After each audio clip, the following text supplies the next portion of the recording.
Everything begins in a beautiful landscape. We see a man riding a horse that appears very tired and wounded. The man touches one of his bleeding wounds. Suddenly, a bush moves. A deer emerges from the bush and a horse gets startled. The horse rears up and throws the man to the ground. The man screams as he falls to the ground. He injures his body even more. He looks at his horse. The animal is frightened. It takes off in a rush, and the man yells for his animal to come back. The man is ignored and curses loudly. He tries to get up and finds a notebook. The notebook is kept in his clothing. He is determined to survive. The man stands up and says he will return. Next, the scene shifts to the master's grand castle. A man announces to his boss that someone took the record. Kangxian is sitting on a throne and asks if it is true. He asks who it was. The advisor making the announcement informs him that it was the captain of the Wolf Blood clan named Yeonjeomho. Kangxian asks if this was not the young man assigned to the mission. The advisor confirms, and then the master questions about the Black Wind clan. The advisor responds that they all perished at the hands of the Shadow Dragon squad. Kangxian is surprised, questioning how the boy managed to survive when even the Black Wind clan did not. The advisor states he does not know how this was possible, and Kangxian, still on the throne, says he needs to see the record. He asserts that he needs to be with the boy. We are now in the Hall of the Thousand Dragons. We see Yeonjeomho kneeling. He is before the Great Master, who is sitting on the throne reading the record book the young man carried. Then the master asks if our hero knows what book he took. The protagonist responds that the book is a record with information about the Sanguine Group's network. The man sitting on the throne then asks if he knows how much money was spent to compile that record. Kneeling, Yeonjeomho responds that he does not know the exact amount but has an idea of how many people died to protect that book. Kangxian asks how many it was. The protagonist replies that it was 225 people. Surprised, Kangxian understands the sacrifice involved in protecting that book and is impressed that Yeonjeomho survived alone. Our hero, still perplexed, wonders how he managed to survive on his own. Then the scene changes to the interior of the Blood Palace, where we see men fighting. One of them shouts to capture the intruder. We are amid chaos. A blow is aimed at our warrior's face, but he dodges the thrust. He counterattacks. At that moment, several swords are launched in his direction. Fortunately, he manages to defend himself with agile maneuvers. While facing the adversaries, the wolf squad asks their leaders to flee while they cover the rear. They obey, and a fierce confrontation unfolds behind those escaping. A giant cleaver is thrown towards someone. Our hero counters the blow. The man with the cleaver blocks the escape of those who were fleeing and threatens them. With a downward strike, he attacks. He is aiming at the protagonist. The vice president runs desperately, shouting. He shields the protagonist with his own body. In a moment of rage, Jeomho attacks the individual in front of him. The sword strike, in turn, is fatal. At this moment, we see the protagonist's subordinate on the ground, asking him to kill him. The protagonist refuses, but his subordinate insists and says he will not survive. Reluctantly, he draws his sword towards his friend's chest. He plunges the weapon into the man. With tears and anger on his face, we see the suffering of our protagonist. The scene shifts to the master's castle. The Great Master asks his advisor Bai Gachu if there is any vacant position. He announces that there is a commander position for the Black Panther squad. The man above the throne tells him to give the position to the boy, and his attendant is surprised. His advisor says that the boy is not old enough to be a commander. Kangxian asks Jeomho if he would like to take the position, and our protagonist says yes, willing to take that position in his hands. In the armory, we see someone slamming their fist on a table. We can observe the vice commander of the Black Panther squad visibly displeased with the appointment of our protagonist. Another individual in the room with white hair remarks that the barbarians are doing as they please. Yet another with spiked hair questions if this wretch will really be their commander, rejecting the idea. They are then informed that it was a direct order from the lord of those lands. The outraged vice commander exclaims in frustration. A woman named Chugua tells the man that he's angry about losing the chance to become the official commander and asks if that's really the issue. She continues, saying he boasted, believing he would be the next commander. The man orders her to stay silent. Turning away, she says she was eager to meet the new commander. Suddenly, a man rushes into the room and everyone is surprised. The man shouts for everyone to gather outside. Reluctantly, they comply. They all stand at attention. They see the counselor with our hero by his side. The counselor introduces their new commander, Yeonjeomho, to the squad. Some men there are surprised by how young he is. The counselor leaves, saying he'll let them talk and get acquainted. At this moment, the men who had been complaining now glare at him with resentment. Our hero approaches to greet the vice commander, who has his hands on his hips. Sighing, he says it's ridiculous. He remarks that the newcomer barely arrived and is already acting like a boss. He declares that he should teach him not to become arrogant. Looking at Yeonjeomho, he says he doesn't know what tricks he used, but it will be hard for them to accept him. Our protagonist looks at him seriously. He questions if this attitude is insubordination. The vice commander looks back with an arrogant expression. He questions if someone from the Wolf Blood clan has the right to talk about insubordination. Preparing to draw his sword, the protagonist says he hates having to settle this difference with a fight. The men there are startled. However, the man with the goatee, already drawing his weapon, asks if he's challenging him, eager for a confrontation. Our hero breaks off a branch. He reveals that a piece of wood will be enough to face a mere dog. They both prepare for the fight, facing each other closely as the protagonist throws the stick near him. He asks his opponent not to regret this. The vice commander makes the first move, pushing off the ground with his right foot after grabbing the stick from the ground. He tells the newcomer that the hero shouldn't think he's the best. Thus, the fight fully begins. The challenger comments that his commander has fast footwork. He tries to strike him with an upward blow, but the protagonist dodges with great ease. The vice commander launches 3 quick consecutive strikes, but our hero dodges each one. Frustrated, the man shouts, asking how long he'll keep running. At that moment, the protagonist finds an opening and threatens a fatal strike to his throat. He decides only to hit his shoulder with the stick, showing superiority in combat. The infuriated vice commander calls Jiomho a wretch. He charges with fury, saying he'll kill him. Our hero keeps dodging the attacks. Taking advantage of an opening, he strikes the opponent's ribs with a powerful blow. He ends up leaving him breathless. Without mercy, Jiomho prepares to finish the fight. His stick is suddenly blocked by his sword. We then see a blonde-haired woman who asks him to stop because the fight is already over. The vice commander falls unconscious to the ground. The victor asks if anyone else is interested in fighting him. Everyone keeps their heads down. With that, our hero reveals that he learned to fight by going to and from hell and tells them not to fight him with those lousy martial arts. Turning to the woman who prevented him from finishing off the man, he says that from now on, she will be the new vice commander. He takes the badge from the man on the ground. He hands her the badge and she feels embarrassed by the situation. The protagonist highlights the courage she showed in defending her comrade, emphasizing that she stands out compared to those who remain submissive. With that, he turns and leaves. Our hero arrives at a door. He reflects that he needs to control himself, focusing on his breathing. He removes his attire. He thinks his ki is about to explode from the little use of his martial arts. In a memory, Jiomho receives something from a woman. She tells him it will elevate his martial abilities to a very high level, but that it can control his veins with Hwanden. Jiomho thinks he needs to manage his ki without using pills. He asserts that he will master this power. This is to save that girl, recalling the Blood Palace. Our hero is running through its corridors. We see him injured. He wonders where the record is. At this moment, as he advances, our hero encounters 2 masked men with swords who see him. However, Jiomho is already prepared for combat. With that, the 2 advance for the protagonist. Striking a blow, he thinks he must end this as quickly as possible. He manages to overpower one of the men, who falls as a result. The other receives a blow from our hero. Thus, we see that both end up being incapacitated by Jiomho. He moves forward through the place, extremely exhausted, stating that he needs to find the record as he advances. We see that, in a corridor, a woman seems to be waiting for him. But the protagonist falls due to exhaustion. He ends up being helped by caring hands. Now we see that it is the woman who was waiting for him. Both now in a calmer place where they could rest, we see our hero lying down. He is receiving a pill in his mouth. As he swallows, he wakes up, and the woman is surprised that he woke up so quickly. She says she is a spy from the Great Master's castle and asks where the Iron Demons group is, as the plan was for her to meet them. With a sad expression, our hero says that they did not come. We can see the look of hopelessness on the woman's face. Sadly, she realizes that they were not even thinking of saving her. She takes out a book from her clothing. She hands the record to Jiomho and asks him to leave with that book. He asks how she got the book. She explains that she took it earlier to deliver it to the Iron Demons because she gained the trust of an elder, so there would be no suspicion of her.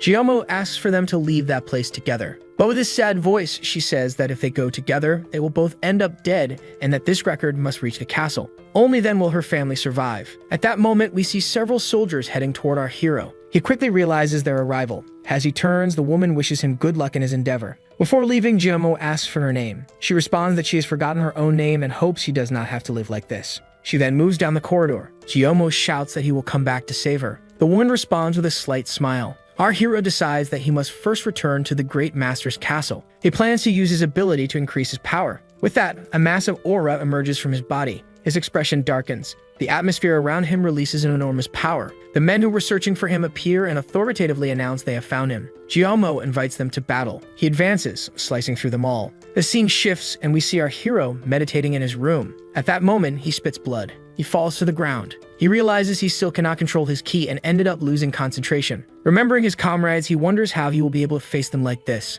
Now lying down and coughing blood in his room, he thinks he hears something. A voice speaks to him, saying that even if he understood everything wrong, he is alive, and asks the protagonist to accept him as his master because he will help him. At that moment, Jiomho asks who he is. The voice continues, telling our hero to become the disciple of the divine archer. But even on the ground and bloody, he says that no matter who the person behind the voice is, he will not accept them as his master. The voice calls him ungrateful. At that moment, he begins to writhe in pain. The voice asks again if Jiomho will accept him as his master, but our hero still refuses. The voice calls him an idiot, and the protagonist continues to suffer and feel pain. Finally, he loses consciousness. In the armory division, which appears to be the next day, we see our hero lying on the ground. The vice commander is calling for him. The protagonist begins to wake up. She asks if he knows about the welcoming ceremony. She wonders if he is really in that place or not. Then she thinks something is wrong and calls for the commander. She shouts that she will enter and prepares to kick the door. Yahello responds, saying he will attend the ceremony soon. The vice commander says they will wait for him, and our protagonist agrees, thinking the vice commander finds the situation strange as it has been 3 days since Yahello has been inside that room. In the inner courtyard of the armory division, we see some men clearly angry and fighting. One of them says it's just a boy from the Wolf Blood clan provoking him. Soon, one of the men receives a blow, followed by another who appears and kicks our protagonist's subordinate. The subordinate quickly reacts, kicking both of them simultaneously, creating an impact that pushes them away. He reveals that they now belong to the Black Panther squad and no longer to the Wolf clan, and it was the others who started the fight. At that moment, the two men charge at the subordinate and begin throwing blows. One of them throws punches. The other defends himself. Then one of them starts a sequence of kicks. He then receives a blow to his face. He is surprised by what happened. The fat man blames our hero's subordinate and questions how the Black Panther squad dares to raise its head. He says the former commander embezzled money, the new one is just a boy, and he ridicules the fact that the vice commander is a woman. Clenching his teeth, the white-haired man tells him not to use such weak arguments. Approaching the man on the ground, the fat man says that he has become bolder since becoming a subordinate of our protagonist. He yells at him not to dishonor his commander. With that, we see the fat man about to hit our hero's subordinate, calling him a scoundrel. But the man's hand is stopped. We see that it was Yahello who stopped him. His subordinate is surprised by the presence of his leader. The man is also surprised. At that moment, our hero tells the man that if he has matters to settle, he should settle them with him. And that fat man thinks the protagonist is strong and cannot move. Our protagonist continues, saying that he will handle anyone who messes with a Black Panther this way. He then breaks the man's arm, bending it into an L shape. The fat man, desperate, starts screaming. He begins to writhe in pain. However, our hero shows no reaction. The man then falls to the ground due to the pain. Those around are shocked by the scene. With that, Yahello simply turns and walks away. In the next scene, we see our hero alone in what appears to be a small cabin in the middle of the forest. At this moment, he is assessing his physical condition. He notices that his blood flow is better and that his ki is no longer exploding. While meditating, he realizes that if he focuses on controlling his mind, his veins no longer react. He wonders if he can truly control this power, if he can control his mind, and asks himself what that voice was. Now in the Hall of the Thousand Dragons, we see the Great Master speaking with his advisor about the protagonist. He asks if he should laugh or be angry because he is genuinely curious to know if he really broke the arm of the Green Tiger's leader. His advisor confirms that this happened and also says that the moment he became commander, he took control. He reveals that demonstrating his strength will make the other squads stay away. The Great Master, pleased, says that he was right and that our protagonist is indeed impressive. We then see him walking close to the window of his palace. Observing our protagonist from there, he thinks that the only problem is that he is unpredictable. We then see young woman beside him who reveals herself as his daughter, the fourth princess of the Great Master's castle, Oyurin, who asks what her father is looking at so intently. The man sees Yurin and says he didn't see her come in. She asks why he is acting that way. He says there is nothing wrong and asks what she wants, as she was looking at him with a pleading expression. She says that if anyone hears that, it might think she is spoiled. The Great Master jokingly asks if she really isn't. However, she calls her father to sit, and she seats him in a chair. She gives him a neck massage.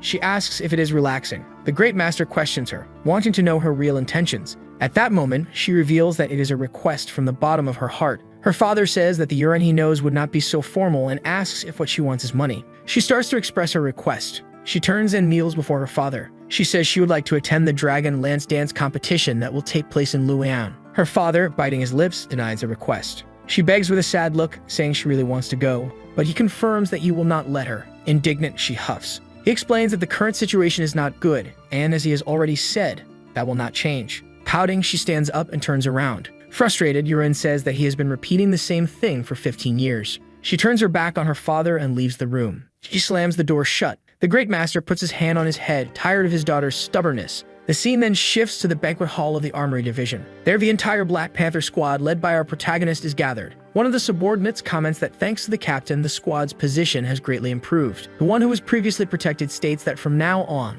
no one will attack or bother them anymore. Another man suggests that they pledge loyalty to the commander and make a toast in his name. Everyone raises their cups of sake. Yahello appears a little embarrassed. Our protagonist also holds a cup of sake and drinks. When everything seems calm, someone kicks the door open. It's Yurin. She is looking for Yahello. Yahello stares at Yurin. He questions who this young woman really is. She then responds that this is the first time someone has asked who she is. The vice captain of the squad calls the protagonist's attention. She says that this is Yurin, the fourth princess of the Great Master's castle. Chiyomo greets her, stating that he is the commander of the Black Panther squad. She then summons him, asking him to step outside because she wants to talk to him. Our protagonist doesn't fully understand the situation, but when she turns, he follows her. In the garden of the armory division, they stand side by side. He looks at her staring. He asks what she would like to talk to him about at that moment. She responds that she would like to see something. He asks what it would be. She then looks back at him standing in front of him. Not understanding what is happening, he is surprised and stands still. She says she would like to know why her father admires him so much.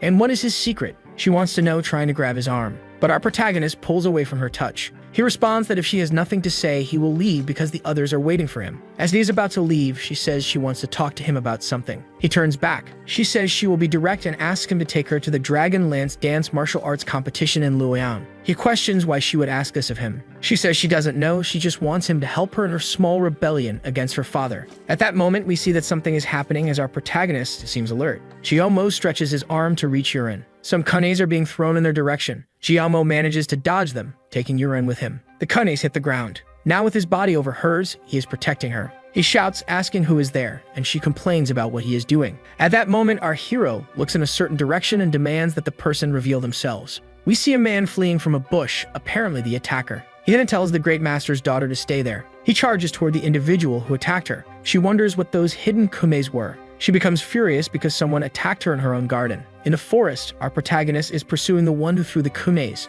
We see that our protagonist is close to catching the man. He grabs a knife he has with him and throws it toward the mysterious man. However, at that moment, the man manages to dodge it easily. Our protagonist is frustrated at not being able to hit him. The man, whose identity remains unclear, lands on the ground. He draws his weapon. Our protagonist was already moving toward him, aiming for a downward strike. With his sword, he targets the man's head. But the opponent dodges easily, and the sword only hits the ground. Now the man is attacking our protagonist, and they engage in a sword fight. Chiyomo realizes that the mysterious man is not mediocre with a sword. The shadowy attacker tries to thrust his sword at our hero. He manages to dodge. He notices that the martial techniques of this man are from the Great Master's castle. At that moment, a voice shouts for him to move aside. Both are surprised. We see that it is the Great Master's daughter, Yurin. She enters the battle with a fierce attack but hits the ground, destroying it. She declares that she will fight him. At this moment, pointing her sword at the individual, she warns him that she will battle him. The mysterious man, realizing the situation, turns his back. He tries to flee once again.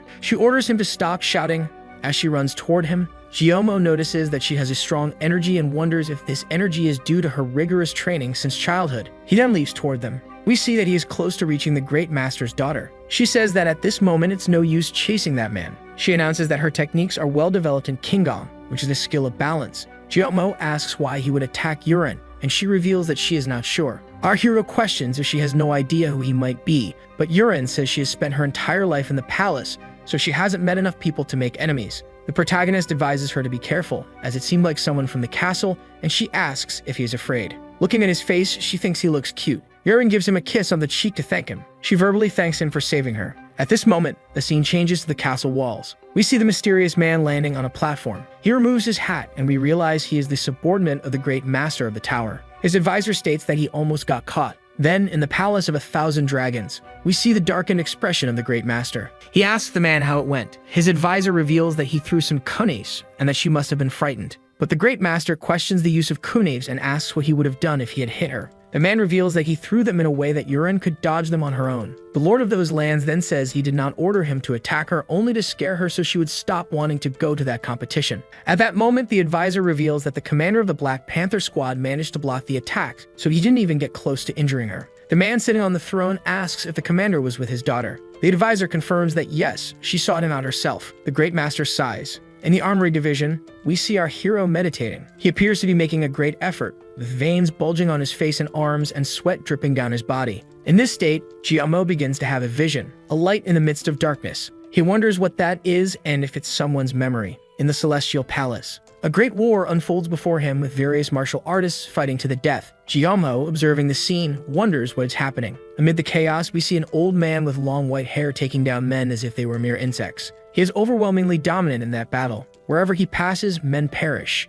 In that place, we see our protagonist stepping over some fallen bodies. He steps forcefully. The blood of the fallen stains the protagonist's clothing. We have a view of the battlefield. 3 men lay fallen before the old man. The old man looks at our protagonist. He asks if he still refuses to accept him as his master. Yahello, surprised, says nothing for the moment. The man laughs. Our protagonist says he doesn't know who he is but asks him to reveal his identity. The powerful old man laughs and tells our protagonist that he is brave. He also says he likes him. At that moment, our protagonist has another vision. In the law enforcement division inside the Jade prison, Yahello is kneeling in front of someone. He is surprised and bewildered. The man standing before him is the same elder from before. Our hero wonders where he is now. The elder asks him to follow. They start walking through a place that seems like a castle or an abandoned dungeon. They descend stairs. The elder passes through a gate. Yahello still doesn't understand where he is, until he comes across a scene that shocks him. First, he sees a chained hand, then a torso. Finally, he sees the body of an old man, chained and wounded with his head lowered. His hair covers his face.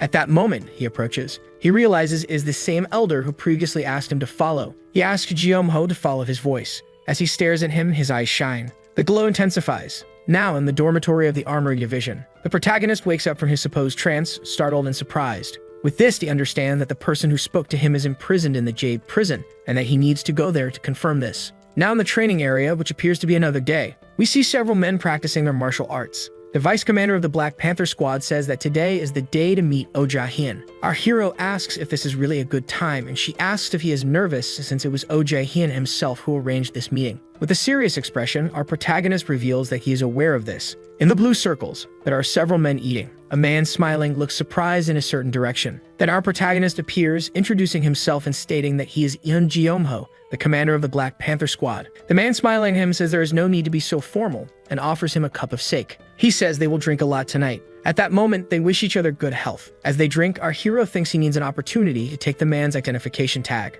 Later that night, in that place, our protagonist seems a little drunk. The man who was drinking with him tries to help and asks if he is okay. At that moment, with a stealthy and quick movement, our protagonist appears to take something from his waist. Yahello says he's going out to get some air. Then, out on the street, we see that the identification he carries is Oh Jae-hyun's identity insignia, the Archduke of the castle. With that, he thinks he must enter the Jade prison, and jumping across rooftops, he heads in that direction. In the enforcement division at the Jade prison, we see a man who appears to be a guard. He asks what this man intends to do there. We then see our protagonist in disguise. He shows an identity to the bald guard. However, the guard says he wasn't informed of anyone coming to that place. Our protagonist says it was a direct and emergency order. The bald guard says he never received such an order, so he must return quickly and bring a formal visitation request. But Yahello asks if he is refusing the order of the bearer of the yellow dragon tag. We then see both of them descending a staircase. They reach a dungeon. The protagonist asks to be left alone because the order he received was to keep his conversation confidential. The guard says that is impossible. Our hero, bluffing, says he has the authority to kill anyone who disobeys the bearer of that tag. With that, the guard leaves frustrated, and at that moment, Yahello looks relieved. Yahello approaches the cell. When he touches it, he observes the man with white hair and multiple stakes piercing his body. The man, apparently speaking in his mind, tells our protagonist that he took a long time and asks if he came to learn the verse of resonance. The protagonist, wondering what that is, questions if this is the name of the chant he learned and asks the man who he is. The man with glowing and piercing eyes tells our protagonist to answer his question first. At this moment, our hero says he learned it in the Blood Palace. The old man looks surprised by this response. Seemingly both enthusiastic and enraged, he asks if it was really the Blood Palace. Our protagonist is overwhelmed by the old man's wave of anger, needing to cover his ears. The old man shouts that Ganjo Mundo will kill him and calls him a scoundrel. The old man says he doesn't have much time and that he will pass the verse of resonance to the boy. The protagonist asks what is happening. At that moment, they both meditate together. Their auras resonate. The guard announces that the protagonist's time is up.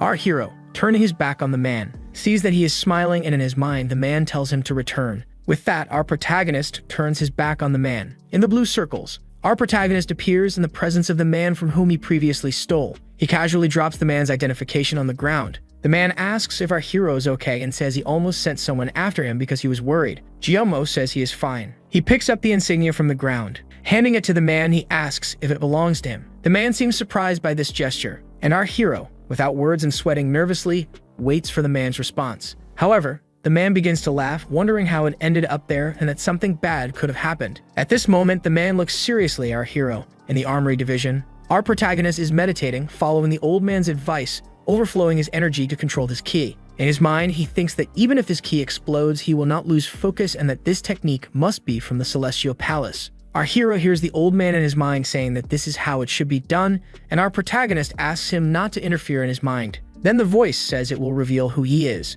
With that, our protagonist has a vision. In a grand palace surrounded by forests, the man begins to tell his story of how he ended up there. He says he was the first disciple of Ganya Wugi, the master of the Celestial Palace. At the age of 30, he mastered the verse of resonance to become the next leader. We then see an old man handing a sword to someone kneeling. In the same scene, we see someone appearing outraged by this, and the voice continues, saying that Ganya Mundo, the son of Ganya, did not accept him as the next leader. He says that under his leadership, the Celestial Palace wielded power to control the entire central plane. We then see that man, now older, appearing to have mastered many things, and he continues, explaining that he tried his best to pass on his skills to others. We see him writing on scrolls. He mentions that then something happened. We see him in the middle of a war. We see Ganya saying they are close to defeating the traitor and that he is already exhausted. Then we see the old man who was in prison shouting that they are the traitors. Many men with crazed eyes and uncontested rage rush toward the old man. He tells them to come at him with a fierce look. Several men with blades prepare to attack the lone man. At that moment, the old man uses a sword strike, managing to land the blow on 3 men simultaneously. With that, all those attacking him are cut down by his power. The remaining men, frightened and terrified, become paralyzed with fear, unable to react. At this moment, the old man charges toward them with his sword. He begins to strike each of them. The men, shaking off their fear-induced paralysis, start fleeing, calling him a monster. The old man, maddened with rage, leaps from where he stands. He goes after each of them. He uses his sword to hunt down and slaughter them one by one. Then, when all seem to be dead, the old man faces his traitor, Ganya. His traitor is terrified. The old man shouts his name, saying that now it is his turn. The traitor, with a desperate look, wonders when they will arrive. At that moment, the old man looks behind him. He sees men in red cloaks. They wear masks with different symbols and have a bloodthirsty gaze. He looks at them but shows no reaction. Ganya Mundo is relieved as they have finally arrived. Those men leap from their vantage point and head toward the long-haired elder. At this moment, the elder begins to use his key power and aura. The men draw their swords and point them at the elder. They prepare their swords, taking aim. At that moment, the elder unleashes a powerful strike with his sword toward the hooded men. His blow is strong, pushing the hooded men back. One of them aims his sword at the white-haired man. His sword is split by the elder's force. He targets the tip of his intact sword and pierces the stomach of an enemy. Some of them seem defeated. However, their leader makes a gesture. The others follow him like a pack. They move in harmony from side to side. They begin circling the old man. At that moment, one of the hooded men attempts to attack him from behind. The elder's reflex is quicker, and he cuts him in half. Realizing it was just an illusion, we see another attempting to strike him at that moment. With this, he manages to wound the man at the level of his ribs. The old man feels the blow. Several frenzied attacks from all sides start hitting him, cornering him. However, he still manages to retaliate. At that moment, a man attempts to deliver the final blow, but the elder does not give up. He manages to kill one of his attackers. However, as he attacks, another appears behind him and strikes with his palm. The elder falls. He is dazed. One of the hooded men pushes him. Everyone on the battlefield celebrates this supposed victory. At this moment, the hooded men grab the elder. In the armory division, our hero is meditating. Someone calls out, saying that the second princess, Asura, is urgently summoning him. He wakes up from his meditation and wonders what's happening. In the Hall of 1,000 Dragons, we see our protagonist presenting himself to the second princess. He asks why he was summoned. She says that her sister, Yuren, has disappeared. He realizes that this is the mission, this is the problem. She asks why he doesn't seem surprised. With that, our hero responds that she asked him to take her to a martial arts competition, and her sister understands that she must have gone to Luan alone. Desperate, the second princess asks Giomo to find Yuren. He asks why she chose him. She says she knows he was the one who retrieved the record from the Blood Palace. She reveals that, as he managed to complete this mission alone, he must have extremely strong and useful skills. Our hero feels honored by her words, and she adds that her father agreed that he should be the one to find Yuren. Giomo agrees to carry out the mission and will depart the next day. The second princess wishes him good luck and he leaves. The protagonist thinks that this might be a good opportunity since he will have the chance to meet that old man again and finish what they started last time. At the Jade Prison, we see old man still chained. He senses our hero's presence. Facing him, Giomo stares. The old man smiles and says that his disciple must already be accustomed to the resonance chant. Standing up, the old man says he will pass on everything he knows. With a commanding pose and gaze, he asks his disciple to come closer. With these words, our protagonist asks the old man why he is doing this for him, and the old man says it is probably a matter of destiny. He asks our hero to untie the bindings of the stakes embedded in his body. He tells him to do it quickly because there is not much time. He instructs the protagonist to remove everything at once, and that he will manage on his own. Grabbing a thread, Giomo prepares himself and pulls out all the stakes from the old man's back in one swift motion. Our hero pulls them out with a quick movement, managing to remove them all at once. We then see that the elder uses a technique and seemingly manages to stop the bleeding. Seeing this, Giyomo is impressed. The old man says he will activate the Pact of Resonance. At that moment, our protagonist begins to activate his key power. The old man does the same. The elder places his hand on our hero's back. He starts to scream, as he appears to be transferring something to Giyomo. We witness what seems to be the Pact of Resonance. The old man warns our hero not to faint, as he will perish if he does, since his veins will pulse until he dies. At that moment, Giyomo forces himself to remain conscious. The elder uses his ability on the protagonist but loses his strength to stand. The old man falls to his knees. Our protagonist becomes concerned, calling the elder old man. The elder asks if it isn't time for him to start calling him master. Giyomo asks if he is alright. The elder says that this is all he can do but asks our hero to survive by his own strength. At that moment, someone says they are approaching. We see people entering the corridors of the prison. Giyomo notices. He says someone is heading their way and that they must leave. Grabbing our hero's arm, the old man says he will pass on his final lesson and asks him not to be bound to any place, to be free and live like the wind. Giyomo questions the elder about what that means. At that exact moment, the old man's eyes lose their shine. Giyomo, with sadness, murmurs that he hopes his master rests in peace. Next, we see hurried footsteps. Men approach the cells. Among them is the great master, who asks the man beside him if someone with such an important identity was really there. The man confirms that yes, and that he did not send anyone there. The guard, realizing something is wrong, he looks at the dead, kneeling elder. He approaches and checks the elder's pulse. He confirms that he has indeed passed away. With that, the great master says that, as An Woojuk said, he was no different from the others and questions if he died after passing his abilities to another person. The guard reveals that the intruder was there for only 15 minutes, not enough time for that. Outside the prison, we see Giyomo. He questions whether there was someone who valued him more than their own life, and he places a conviction in his heart that he will follow his master's will as a disciple of the Celestial Palace. Back in the Armory Division, we see that Giyomo has summoned his vice commander. He informs her that he has received a mission from the higher-ups and will need to leave the castle. The vice commander questions what he means by this. He asks her to relay this information to the members of the squad. At that moment, the vice commander tries to say that he hasn't been there for long, and our hero thanks her for everything she has done. Turning his back, he asks her to take care of the squad in his absence. She calls out to him. He turns to look back. She pays her respects to him and says that it is they who should be grateful for everything he has done.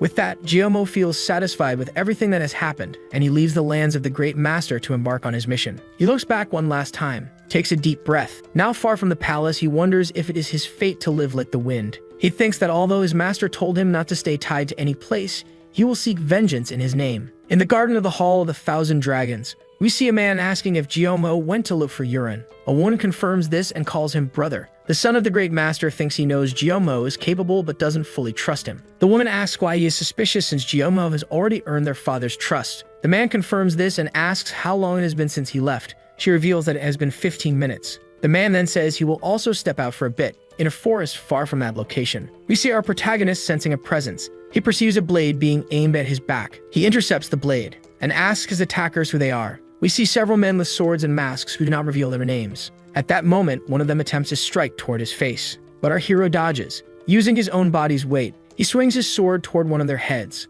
However, one of the men protects his companion. At this moment, he realizes they have good coordination together. All the attackers move toward him simultaneously. At that moment, he looks up and notices someone observing. It is the son of his master, wondering if it's possible to tell if Giyomo is hiding his abilities with those slow attacks. The battle continues. One of the men attacks Giyomo, who grazes the man's arm but continues dodging the attacks from his enemies. He thinks they must be testing him because the attacks don't seem intended to kill him. And he thinks they don't seem very strong, but he believes the resonance pack he received has worsened his technique. With that, the three men attack him simultaneously with several rapid strikes. Our hero retreats to gain more space in the area. He has a plan. Giyomo turns and enters the tall grass nearby, leaving the men surprised.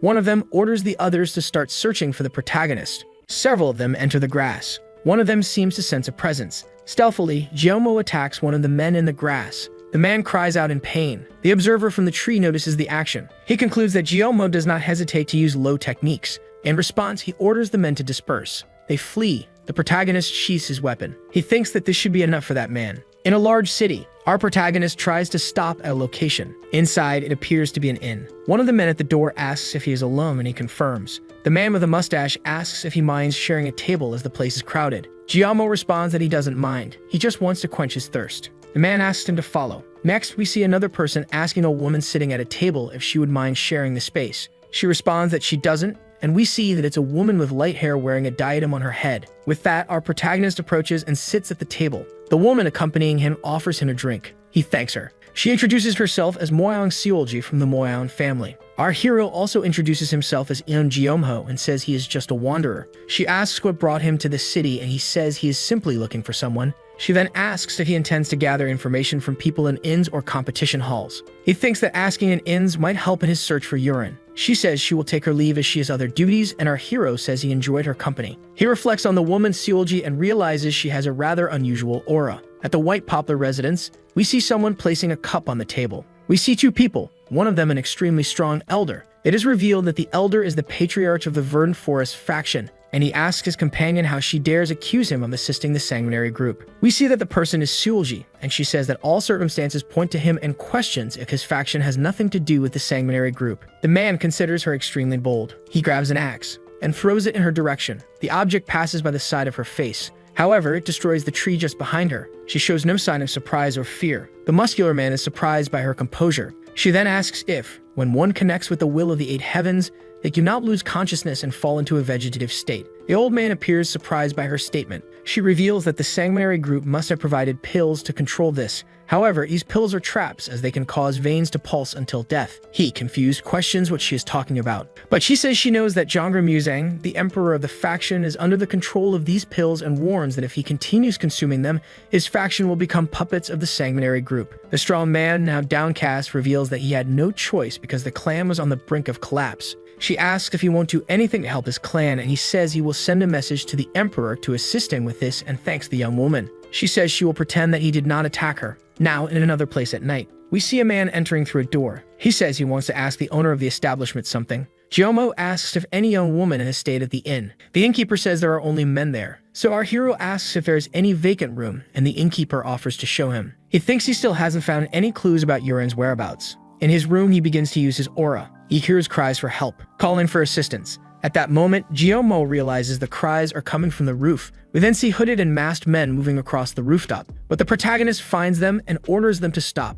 At that moment, a chase begins from rooftop to rooftop. The two men are carrying a large sack and Jeomho is on their heels. He thinks that today his body feels light. He senses that the wind is guiding him. The men, who appear to have committed a kidnapping, are startled by Jeomho's presence. With this, our hero tests his powers, releasing a gust of wind. The gust rushes forward, passing close to the man with the sack. He thinks he needs to control this power better. He channels another gust of wind into his arm. He launches it toward the man. This time, he hits his back. Jeomho feels satisfied for achieving his goal. The criminal falls unconscious. The sack falls to the ground. We then see that inside is the elderly innkeeper. The protagonist rushes toward him. He asks if he is okay, and the old man thanks him. At that moment, one of the kidnappers, irritated, tries to attack our hero with a spear. He aims and throws the spear, but Jeomho notices the attack and manages to dodge it. The other, who was previously on the ground, gets up. He also attacks him with a sword. At this moment, Jeomho thinks it's a good opportunity to test his strength. He dodges the attack. The masked man with a top knot tells his adversary that if he doesn't want to get hurt,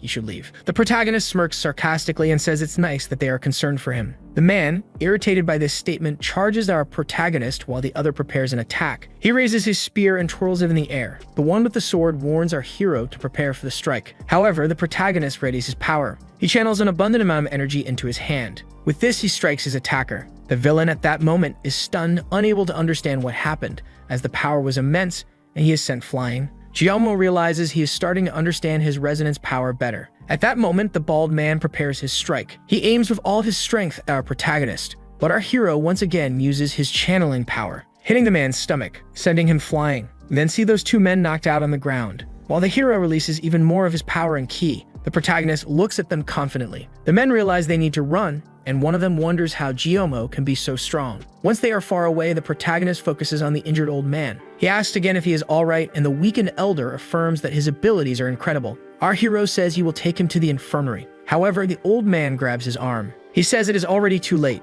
Jeomho tells him to hold on, that the infirmary is not far. He introduces himself as Jo-il, the branch manager of the Hao family in Luoyang. Hearing this, the protagonist is surprised to learn that he is part of the Hao family. The old man, coughing and on the brink of death, asks the protagonist to deliver a token to his daughter, I'm so. But Jeomho urges the old man to hold on a little longer. The elder says he will repay this debt even after death. Our hero calls out to the old man once more. However, seeing the vacant, lifeless eyes, he realizes the man has passed away. Jiamo gently closes the elder's eyes. He reflects that yet another life has been lost in vain. In the daylight of the same city, we see the protagonist examining what the old man had given him. He wonders what the old man had gotten involved in to be hunted in such a manner. He sees that the paper he was given is a code he doesn't understand. He thinks that, according to the elder's wishes, he must go to the Hao family. At that moment, we see Jiamho in what appears to be a humble village. He thinks he has found the place. He imagines that this must be a family in crisis. We then see the village of the fallen moon. The protagonist is climbing stairs toward a large house.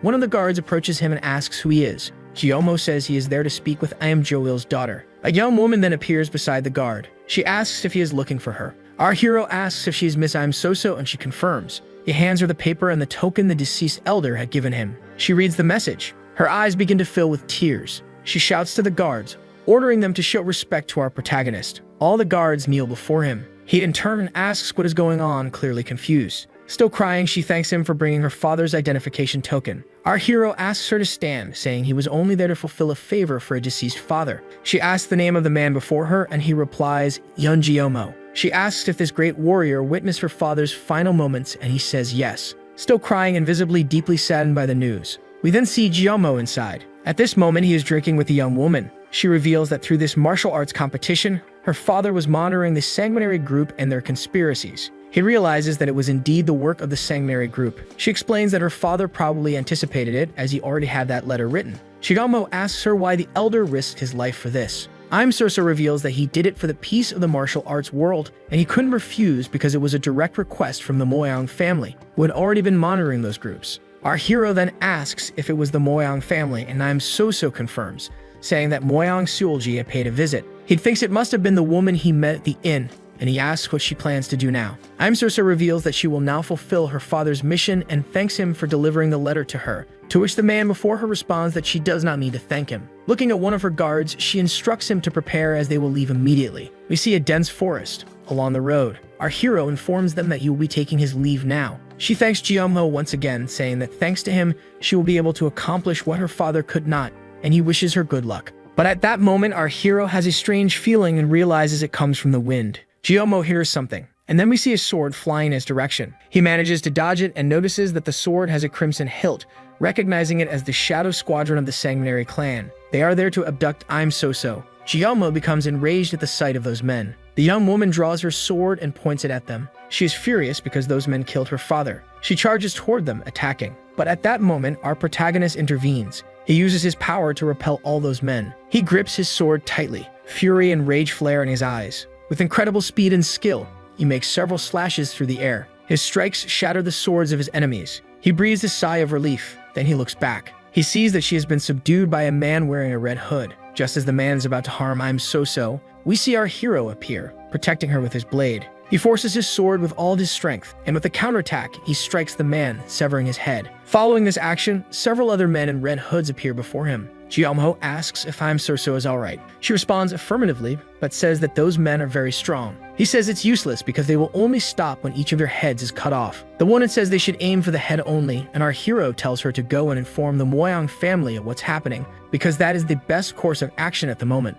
I'm Soso tries to protest, but the protagonist reminds her that she herself said the most important thing is to maintain peace in the martial arts world. The men are prepared for battle. We then see our hero shouting for her to go quickly. As he prepares for combat, he thinks this is the perfect chance to use his technique, the 10-sword similarity. Activating his ki, we see several swords manifesting in the air. These swords are made of ki. They surround him. He realizes he has finally mastered this skill. He gains momentum and launches them toward his enemies. They in turn begin dodging and fleeing from the weapons. I'm Soso tries to escape on a horse. However, the one who appears to be the leader orders his subordinates to go after her. Several of them head in her direction, but our hero appears in front of them to block their path. He says they'll have to kill him before they can go after her. At that moment, the leader glares at him with anger. He orders his men to kill him. The protagonist leaps toward his enemies. He feels as if his techniques connect him to his sword. He maneuvers it with precision, following the flow of the wind. With his fluid and rapid movements, he cuts down 2 more of his enemies. More of them appear before him. He slices through them as if they were paper.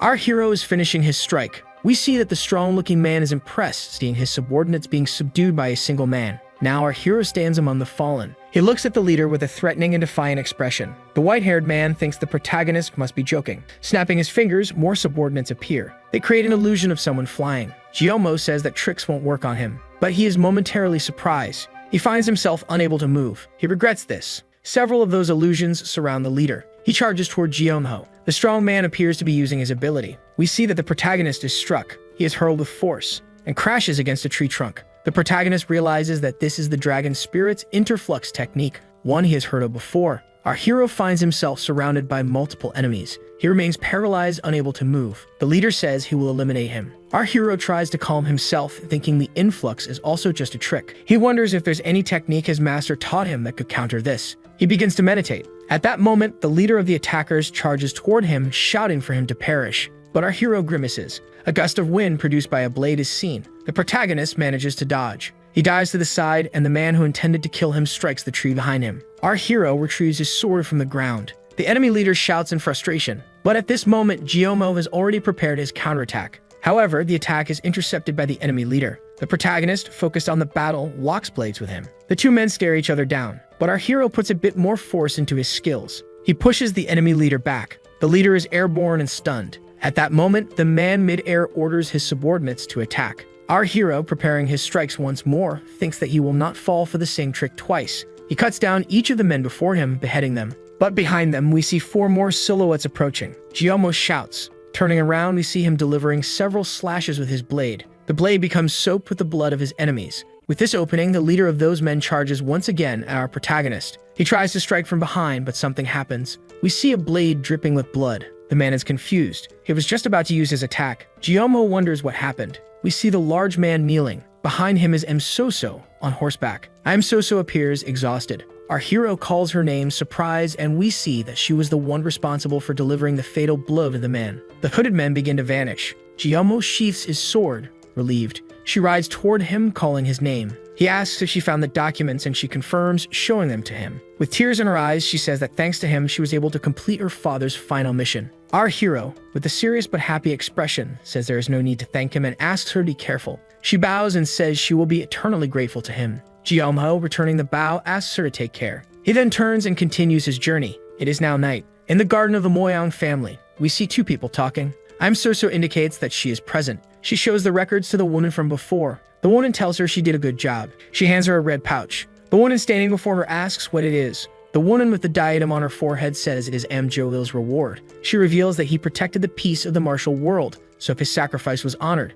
Msoso reveals that, in truth, there is someone else who should receive that prize, and she mentions our protagonist's name. The woman with the diadem on her forehead thinks it must be the young man she met at the inn. Msoso continues, saying that he defeated all the enemies at once using his martial skills. The woman is surprised that he managed to accomplish such a feat. In a dense forest, our hero advances on his journey through the forest and thinks that the appearance of the Shadow Dragon assassins shows that the sanguinary group is planning something and he needs to find Yurin soon. At that moment, he has another premonition. He wonders what this feeling is. We then see someone with long hair approaching. The figure lands on the ground, revealing their long white hair. The man says that Giyomo is indeed very skilled. He further reveals that he is not surprised that the Shadow Dragon squadron was defeated by him. Giyomo then asks the white-haired man if he is part of the sanguinary group. The man reveals that because of what Giyomo did, he had to come personally. The protagonist asks for his name. However, the white-haired man says that for someone about to perish, he is quite curious. He then introduces himself as Bai Hawal. He releases his aura and abilities toward our protagonist. Our hero prepares for battle. He leaps and dodges the white-haired man's attacks. To prepare his counterattack, he draws his sword. He charges toward the man. Using the power of his sword, he launches an aura attack. However, the white-haired man deflects it with his hand. The impact of the deflected aura hits the ground behind him, exploding the area. Giyomo lands in front of the man. He thinks that the man is as strong as he had imagined. At that moment, the white-haired man charges toward our hero. They stare at each other for a moment. Giyomo then uses his 10 swords technique. The swords advance toward the man. The man in turn deflects them using only his martial arts. Giyomo realizes the extent of his skill. With his eyes glowing in a grim expression, he thrusts his sword toward his attacker's face. The man is startled. He retreats to avoid the blow. The white-haired man lands. His attacker tells him that he is skilled enough to dodge his attacks, which is impressive, and asks where he is from. Giyomo thinks and realizes they don't know he is from the Great Master's castle, so he says he is just the head of a small family. His attacker becomes irritated, feeling as though he is going through all this trouble just to kill the head of a small family. He leaps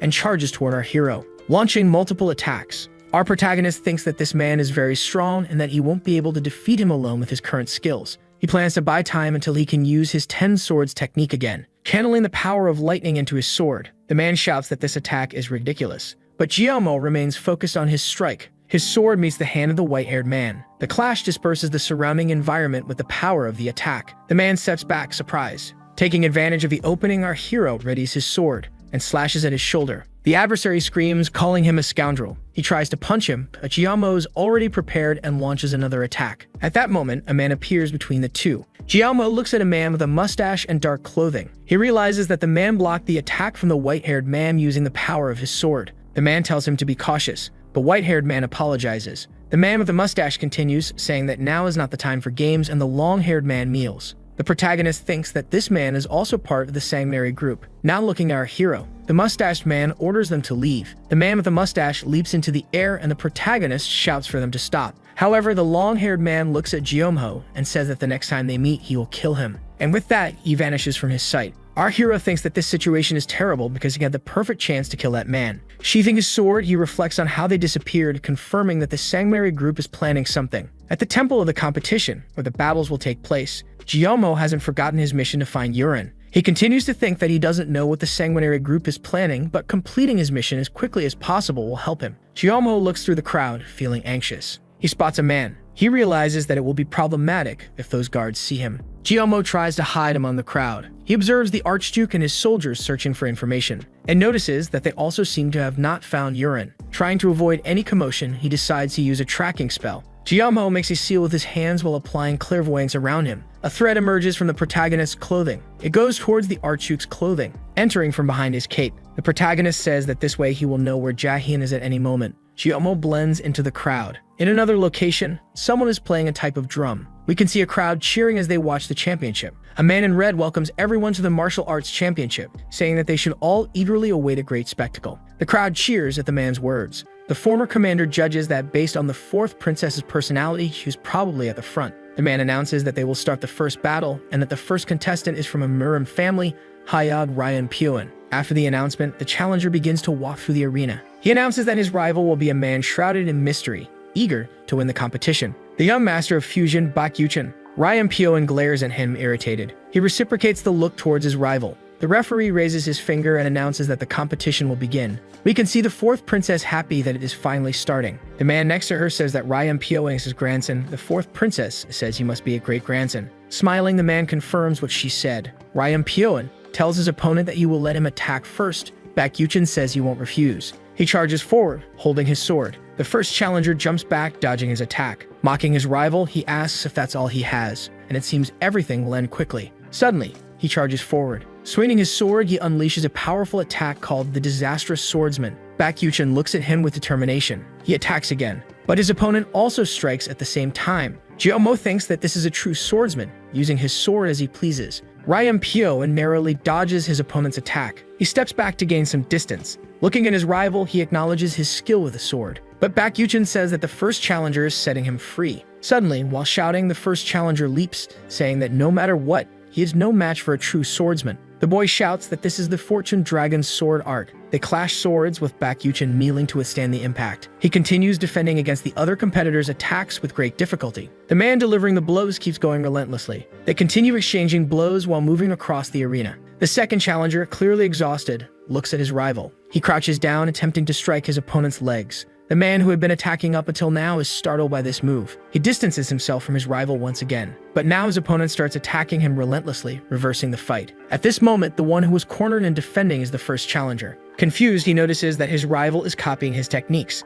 The second challenger jumps towards him. He shouts as he prepares to strike. Suddenly, his eyes glow white and he looks shocked and horrified. He falls to his knees on the ground, clutching his head. The fourth princess, watching the fight, is surprised and wonders what happened. Looking at the young man, she questions what could have happened to his head. But before he can recover, Ryan Pyoen attacks him. He counterattacks, trying to land a blow. But again, his eyes glow white. He stops the attack and grabs his head. The fourth princess thinks these movements are very strange. Suddenly, the man next to her murmurs something. Her attention is drawn to the man who is making a seal with his hands. She pulls on his clothes. Extremely irritated, the fourth princess asks if the old man is interfering with the fight. Angrily, she says the old man is ruining her family's reputation. The old man nervously asks what she's talking about. A crowd of people gathers around them, as the fourth princess accuses the old man of cheating. The old man, trying to get out of the situation, asks why she's making up lies. Thanks to all the commotion caused by the fourth princess, Jiyomo finally manages to find her. Relieved, he thinks that he found her, but due to her being dressed as a man, it was very difficult for him.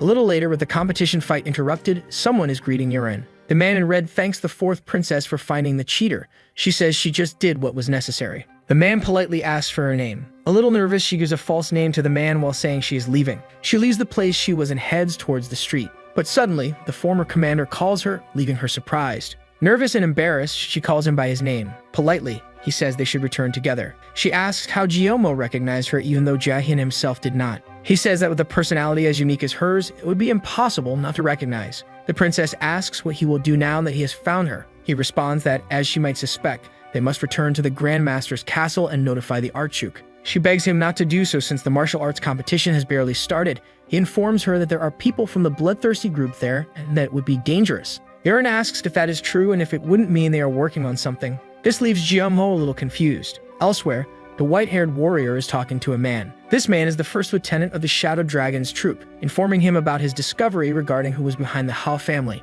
Bai Hewol, surprised and curious, asks who this person might be. The man says it is the Moyang family and that they apparently are after their plans. The white-haired, excited, asks if they shouldn't catch them before anything goes wrong. The lieutenant, understanding his superior's intentions, asks if he should prepare. Stretching carelessly, the man looks at his subordinate and says they will go tonight. Night finally falls. Dozens of men from the bloodthirsty group are running through the forest. Reaching the Moyang family residence, the men position themselves on the rooftops. The white-haired, who was leading the men, notices the residence and sees a shadow at the window. It was Moyang's COG, who was writing a letter about the Spear Dragon competition conspiracy. She suggests that to prevent anything from happening, it would be ideal for everyone to gather and discuss the matter. But suddenly, Bai Hewol jumps in front of her. Confident, he begins to smile. But suddenly, a sort of dagger flies in his direction. He senses the object approaching. Bai Hewol ducks and dodges while looking back, searching for who threw it. It was an old man who asks who that man is and how he dared to enter the Moyang family's territory.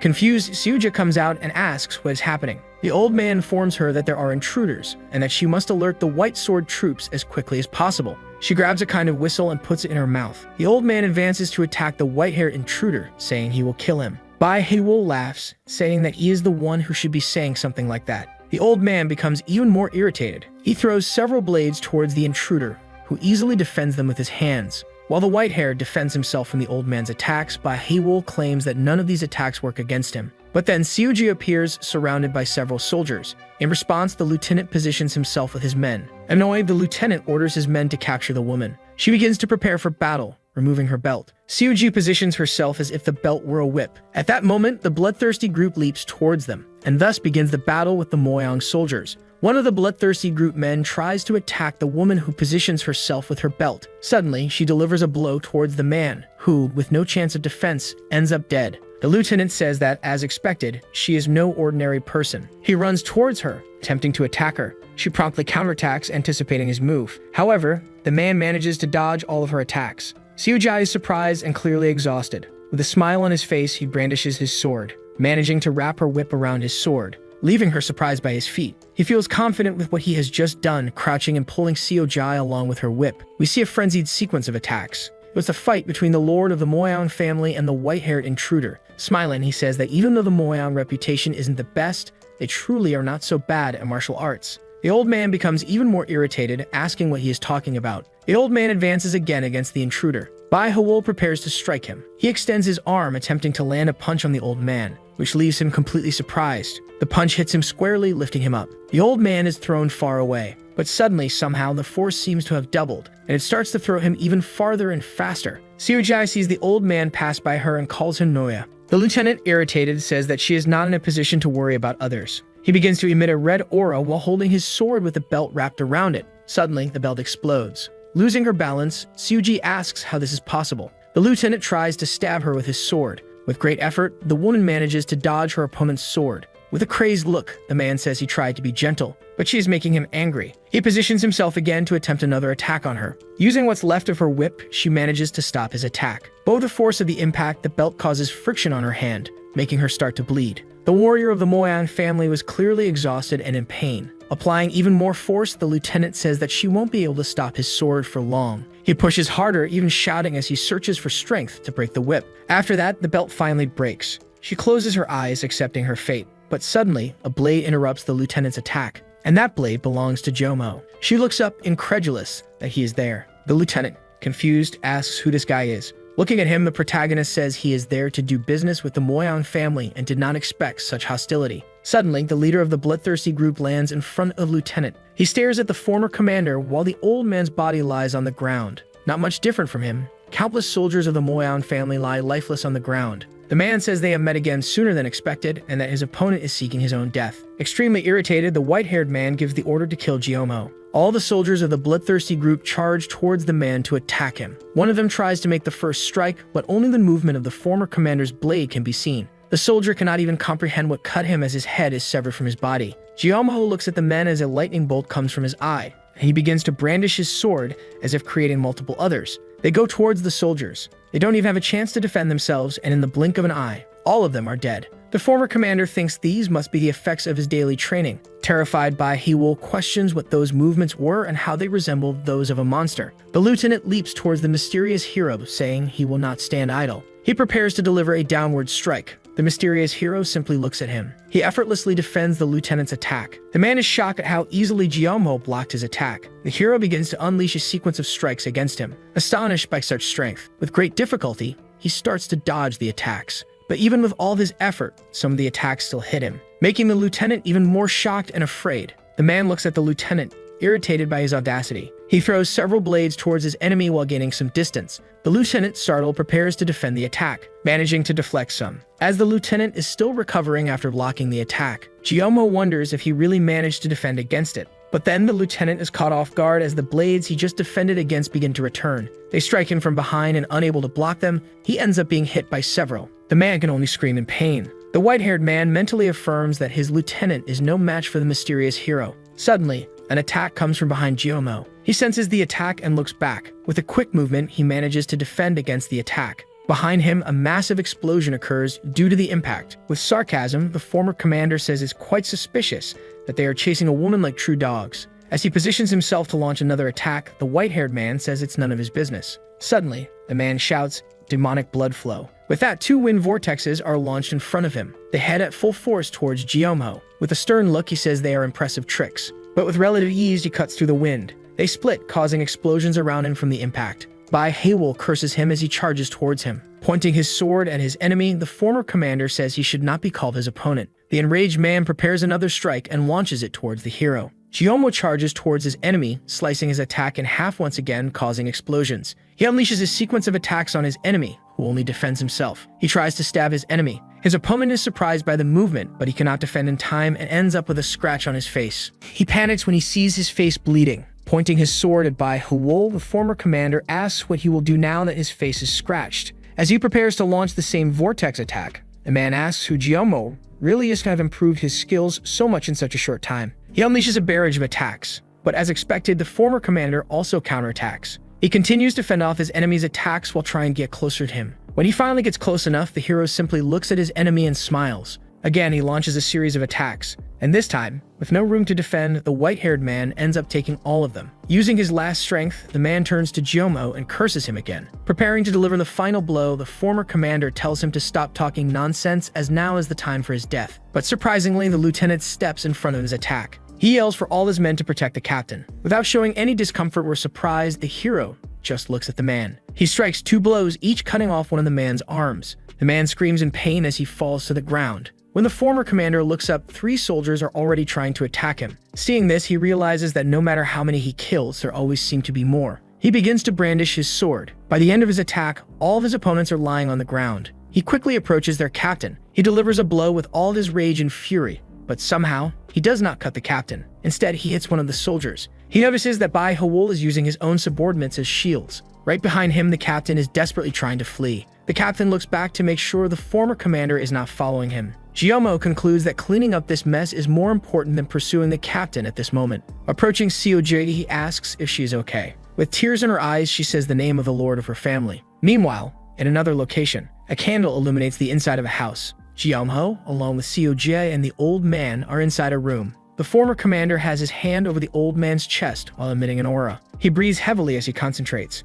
After accomplishing what he intended, he removes his hand, still surrounded by an aura. He informs them that the old man will wake up soon and Seal thanks him. She asks if he is part of the Grand Master's castle. Without directly answering, he asks how she figured that out. She says that the Moyang family's ability to gather information is exceptional and asks how he found that place. Yahello explains that the fourth princess sent him there to discover the bloodthirsty group's plans. She praises his skills and says they need the help of the Grand Master's castle. Someone is leaping from rooftop to rooftop, moving as fast as possible to reach a destination. It was the former commander himself, determined to inform Yuran as quickly as possible about the bloodthirsty group's plans. He remembers that Seal informed him that the bloodthirsty group's plan is to start a war against the Grand Master's castle by kidnapping promising young members from other families so they cannot oppose the group. He confesses that even if he doesn't want to, he will have to engage in this conflict to prevent it from escalating into a civil war. He quickly lands in a courtyard. Entering the room, the former commander searches for the fourth princess. Realizing that no one is there, he feels a bit nervous,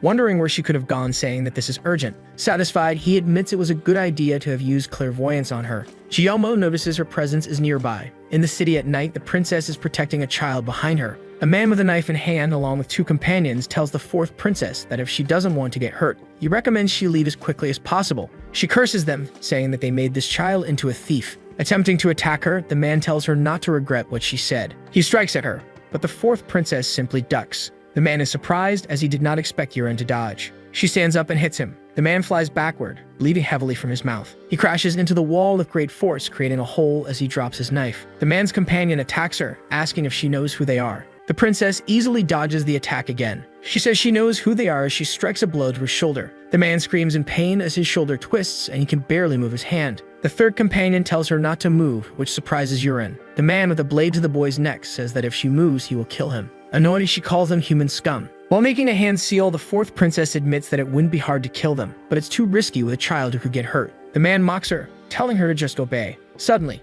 something moves like the wind. When the man finally realizes what happened, his head is already severed. It was the former commander, who angrily says that once again the princess is involved in controversial matters. A bit tired from the fight, the fourth princess says that these people were the ones who started it. The man she had thrown against the wall takes advantage of her distraction to try attacking her again. But once more, Yuran dodges effortlessly. However, Yahello then charges at the man. He pierces him with his sword. The man doesn't understand how this person managed to move so quickly. Still filled with fear, the thief begins to cough up blood. He falls to the ground lifeless. Yahello looks at the princess and tells her to never hesitate to dirty her sword. A bit embarrassed, she says that's not the problem. She admits to herself that her biggest fear was the child getting hurt. The child was crying, scared and frightened by everything that had happened. Yuran says she will take him to the Grand Master's castle so he can be safe. Looking at her, extremely serious, the former commander says he has something to tell her. Confused by what he is saying, Yuran looks at him. Meanwhile, at the bloodthirsty group's headquarters, the white-haired man is being slapped. An older-looking man slaps him and stares at him. Extremely irritated, the Celestial Master's son, now named Tamuk, says that Bai Hewol led the Shadow Dragon group into danger and came back alone. With his head slightly lowered, the white-haired man informs him that a mysterious man appeared suddenly. Tamuk slaps him again. Angry at the boy's excuses, he calls him incompetent. As the Celestial Master's son glares at the boy, he lowers his head, saying he will kill that man. The man remains irritated, but a hand reaches out to him. It was a woman asking the man to give the boy another chance. Looking at Bai Hewol, she asks if he wouldn't kill himself if he failed again. Looking at the boy, Tamuk says that this time he must go with Yul Gunchuk. The boy bows, thanking her for the second chance. Angrily, Bai Hewol looks at the woman, thinking she is truly succeeding in manipulating Tamuk. Meanwhile, in another place, a group of people is seated around a table. Suddenly, two people enter through the door. It was the Archduke of the Grand Master's castle along with his sister. Siujai introduces herself as a member of the Moyang family and says she has been expecting them. The Archduke Jaehyun also introduces himself and says he is interested in the conspiracy involving the martial arts competition and the bloodthirsty group. She says the conspiracy is real. Jaehyun gets angry, cursing the bloodthirsty group. Seal invites everyone to take a seat first. After everyone regains their composure and sits at the table, she says that to prevent the bloodthirsty group from causing more problems, it must unite and stop them. The young master of the Jaegel family says that he has also been keeping an eye on the bloodthirsty group recently. The deputy from the Pang family says she doesn't understand why the bloodthirsty group is acting now. The Archduke concludes that they probably don't know that the Grand Master's castle has stolen a secret book from the bloodthirsty group. The young master of the Huangbo family says he has also thought about this and that perhaps they are worrying unnecessarily. The representative of the Pang family says that if they really managed to kidnap many people, they wouldn't have anywhere to hide them. A member of the Nangong family says they should not underestimate the influence of the bloodthirsty group. Extremely irritated, the representative of the Huangbo family says that doesn't make any sense. But suddenly, a man is thrown into the room. The one who had thrown the soldier was Jiyomo. All the representatives stand and draw their swords. Seojai says that this man is on their side. She says that, as expected, the bloodthirsty group is following them. He informs them that he killed everyone except the person leading them. Yurin, who was accompanying her brother, asks where the man had been following them from. The former commander informs her that apparently they were hiding within the Pang family's convoy. The representative of the Pang family, frightened and nervous, begins to deny his accusations. Looking at the man on the ground, he merely states that it isn't important at the moment. Jiyomo grabs the man on the ground, staring at him. Suddenly, he delivers several quick blows to the man's body. He demands the man tell him everything he knows. The man bites down on something in his mouth. Jiyomo, surprised by the man's action, realizes it might be a poison pill. He grabs the man's throat, making him spit out the pill. Looking at the man, the former commander says he won't let him die easily and will make him reveal where their hideout is. The man begs him to kill him. As he prepares to strike the man again, he remarks that he suspected it wouldn't be so easy. Jiyomo begins to deliver a series of blows to the man's body once again. Even with numerous bruises, the man still says he won't reveal anything easily. The former commander realizes something that leaves him shocked. He turns, telling everyone to evacuate the area as quickly as possible, while the man behind him begins to swell. He leaps, trying to escape the explosion caused by the man. The princess, surprised, tries to shield herself from the explosion. Jiyomo runs desperately. He grabs her, trying to protect her. Fragments of the man fly in all directions. He places his hand on the hilt of his weapon. Drawing it, he destroys all the fragments heading their way. He admits to the princess that he had no idea the man could explode. Embarrassed, the princess pulls away from him. After the incident, they approach the site of the explosion. The Archduke, outraged, says that Jiyomo was a horrible person, but the representative of the Namgang family says this is not the best time for them to argue. The young master of the Damok family agrees and asks if the Moyang family has anything in mind. Seojai suggests that the best option would be to cancel the martial arts competition, but Javel Haiyan says the students will likely not allow such a thing. Hesitantly, she says that if this happens, the Archduke encourages her, saying she doesn't need to hesitate to say it. Determined, Moyang says that in that case, it must create panic among the public before the bloodthirsty group does, thus disrupting the martial arts competition. They are surprised by Moyang's plan. The representative of the Javel family agrees that it would be very effective, but also extremely dangerous. Nangang Yusong says they could even be expelled.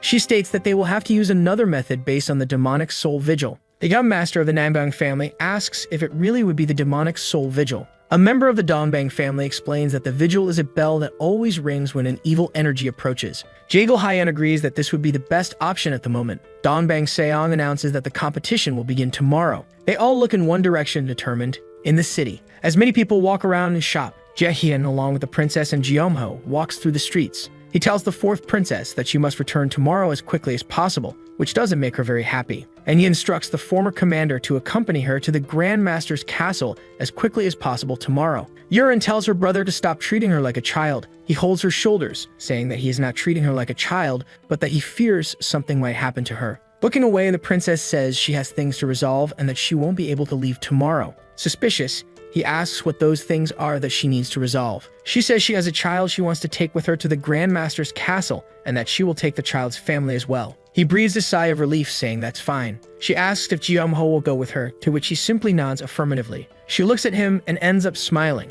The next day, the crowd goes wild with the fights. They shout the names of the competitors, cheering for them. One of the spectators says that Xium Saran will win, and another calls it absurd. While everyone is excited about the fights, the representative of the Jagal family walks through the crowd anxiously and meets another representative. It was Huangbo Zhongwu. All the representatives were there, including Hajong, the deputy representative of the Pang family. Suddenly, a bell rings. The fight is so intense that no one notices. One of the competitors continues striking his rival. Unlike him, his opponent remains extremely calm. Suddenly, when one of the competitors strikes his opponent, he elegantly defends. Then he immediately prepares to counterattack. He unleashes a sequence of blows, forcing his opponent onto the defensive. While everyone fervently cheers for the fight, the Archduke stands among the crowd, merely observing his surroundings. The bell rings again. He wonders if it is reacting to the evil energy, but in any case, there are too many people around to identify it. Unexpectedly, a massive explosion occurs in the arena, causing the platform to tremble. This leaves everyone extremely shocked and silences all the cheers. Jaehyun turns around, extremely surprised and nervous,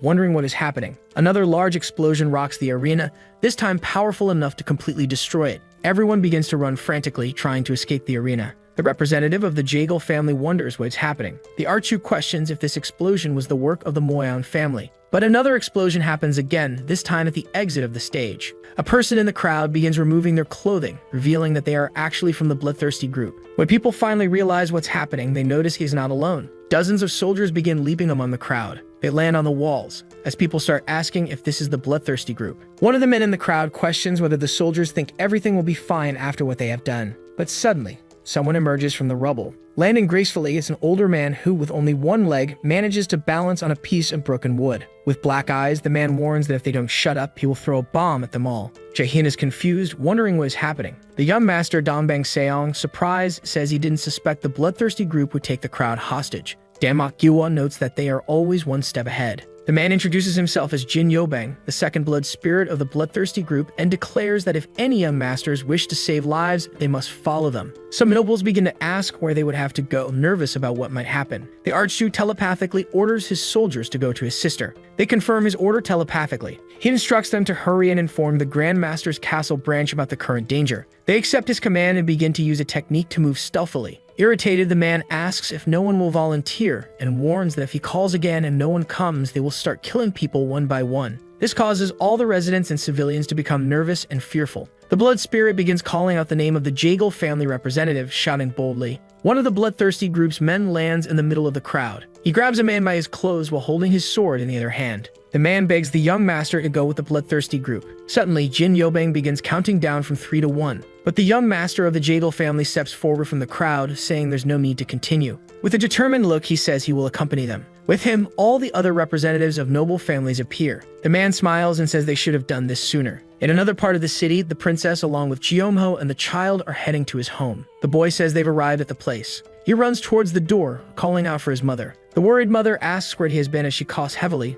clearly unwell. The boy excitedly tells his mother that they won't have to live in that place anymore, while she looks confused at the presence of strangers in her home. Concerned, Yuren thinks the woman might collapse at any moment. Suddenly, something catches her attention. She goes to the boy's mother, saying she brought dumplings for her. The mother asks who this woman is and why she's giving them such good food. The princess explains that Jaeong stole her wallet. The mother looks confused and nervous at what the woman just told her, and the boy becomes afraid of his mother's reaction. As the boy's mother scolds him, the former commander watches them from a distance. Suddenly, he senses something approaching. He places his hand on his sword, unaware that the person behind him is one of the guards the Archduke had ordered to go to them. Jeomho places his sword at the guard's neck, asking who he is, leaving the guard surprised that he could sense his presence. A little nervous about the situation, the man says he was sent by the Archduke and that at this very moment, the bloodthirsty group has taken over the competition hall. The princess turns, asking if her brother is okay. Several carriages sent by the bloodthirsty group members arrive while the young masters await orders. The blood spirit commands everyone to hurry and get into the carriages. Several darts are inserted into the hands of the young masters.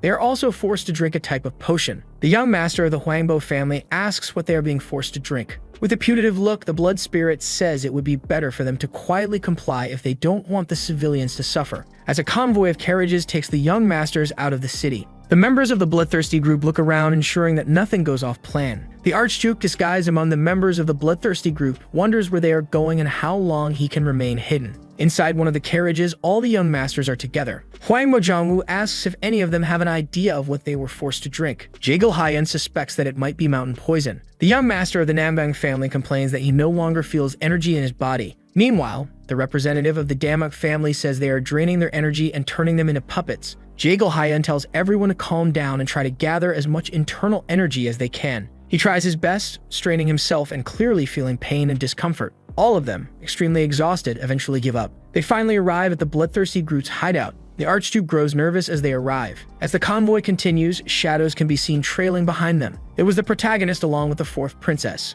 She, surprised as she never imagined there would be a bloodthirsty group branch in Luoyang. The former commander states that not everything is as it seems. Furious, the princess asks how Jeomho knew her brother's location in real time. He informs her that he placed a tracking spell on Jaehin some time ago. Finding this suspicious, the princess asks if he placed one on her as well. The protagonist simply ignores her while leading dozens of soldiers into battle. He says that he'll talk about it later, but for now, the priority is to rescue all the young masters. After his signal, all the soldiers begin scaling the wall of the bloodthirsty group, invading the hideout. Inside the hideout in the central courtyard, the carriages stop and the soldiers begin unloading materials. The blood spirit orders everyone to work as quickly as possible and move the cargo. While carrying a sack of supplies, Jaehyun thinks this must be a food cart and wonders how he can alert the others. Suddenly, everyone is caught off guard by a massive explosion. They begin to fall uncontrollably. The bloodthirsty group members start shouting that there are intruders among them. Lying on the ground, the Archduke wonders what just happened. Surprisingly, the former commander speeds past the Archduke like lightning, heading straight for his enemies.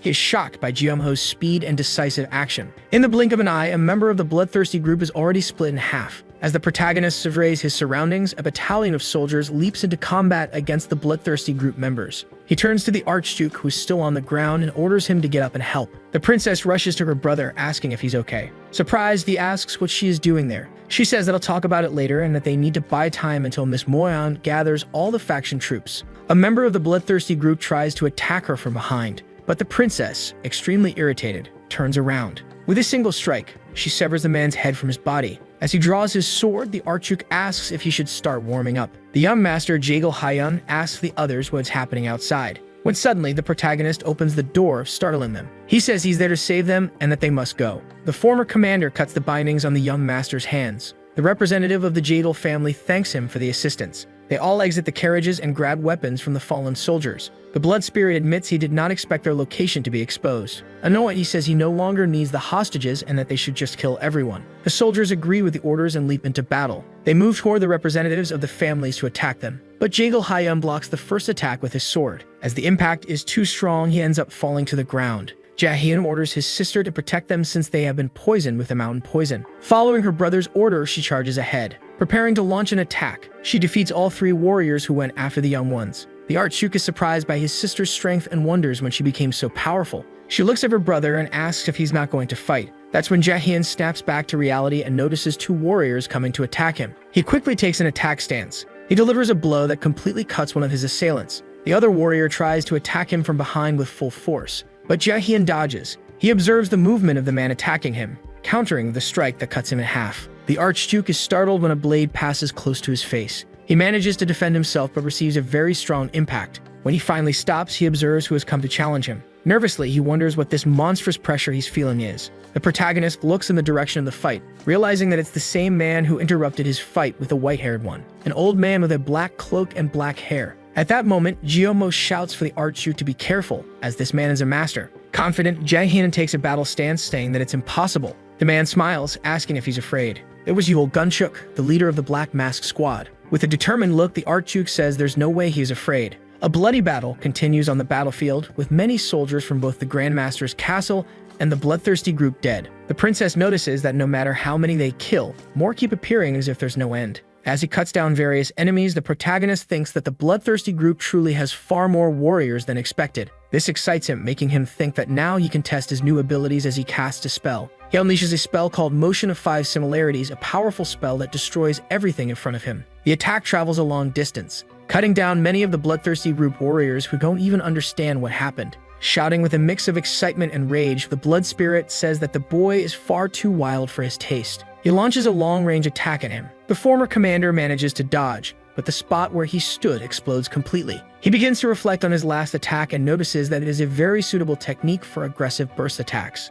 The Blood Spirit leaps toward Jeomho, calling him arrogant. He sees the strong member of the bloodthirsty group coming at him. They start exchanging deadly blows without stopping. Both strike and block each other's attacks. The man, in extreme anger, says that if he dies, he will take Jeomho with him. With that, his sword begins to be engulfed in flames. He resumes attacking, trying to close the distance between them. The former commander dodges all the blows with relative ease, but he notices that he's being cornered against the wall. The man yells that this will be the end as he strikes. The protagonist looks at his opponent while his eyes glow, lightning flashing from them. Suddenly, their swords clash, causing a massive explosion where they are, sending fragments flying across the courtyard. The Blood Spirit is surprised that his blade was stopped, and even more so that his sword is now cracked. They both take distance from each other. Yul Gunchuk is completely exhausted and also has some wounds. The protagonist calmly looks at his cloak, which is on fire. Indifferently, he extinguishes the flames with his bare hand. As he removes his cloak, he asks if that's all the Blood Spirit has and says it's now his turn. The former commander charges at his opponent,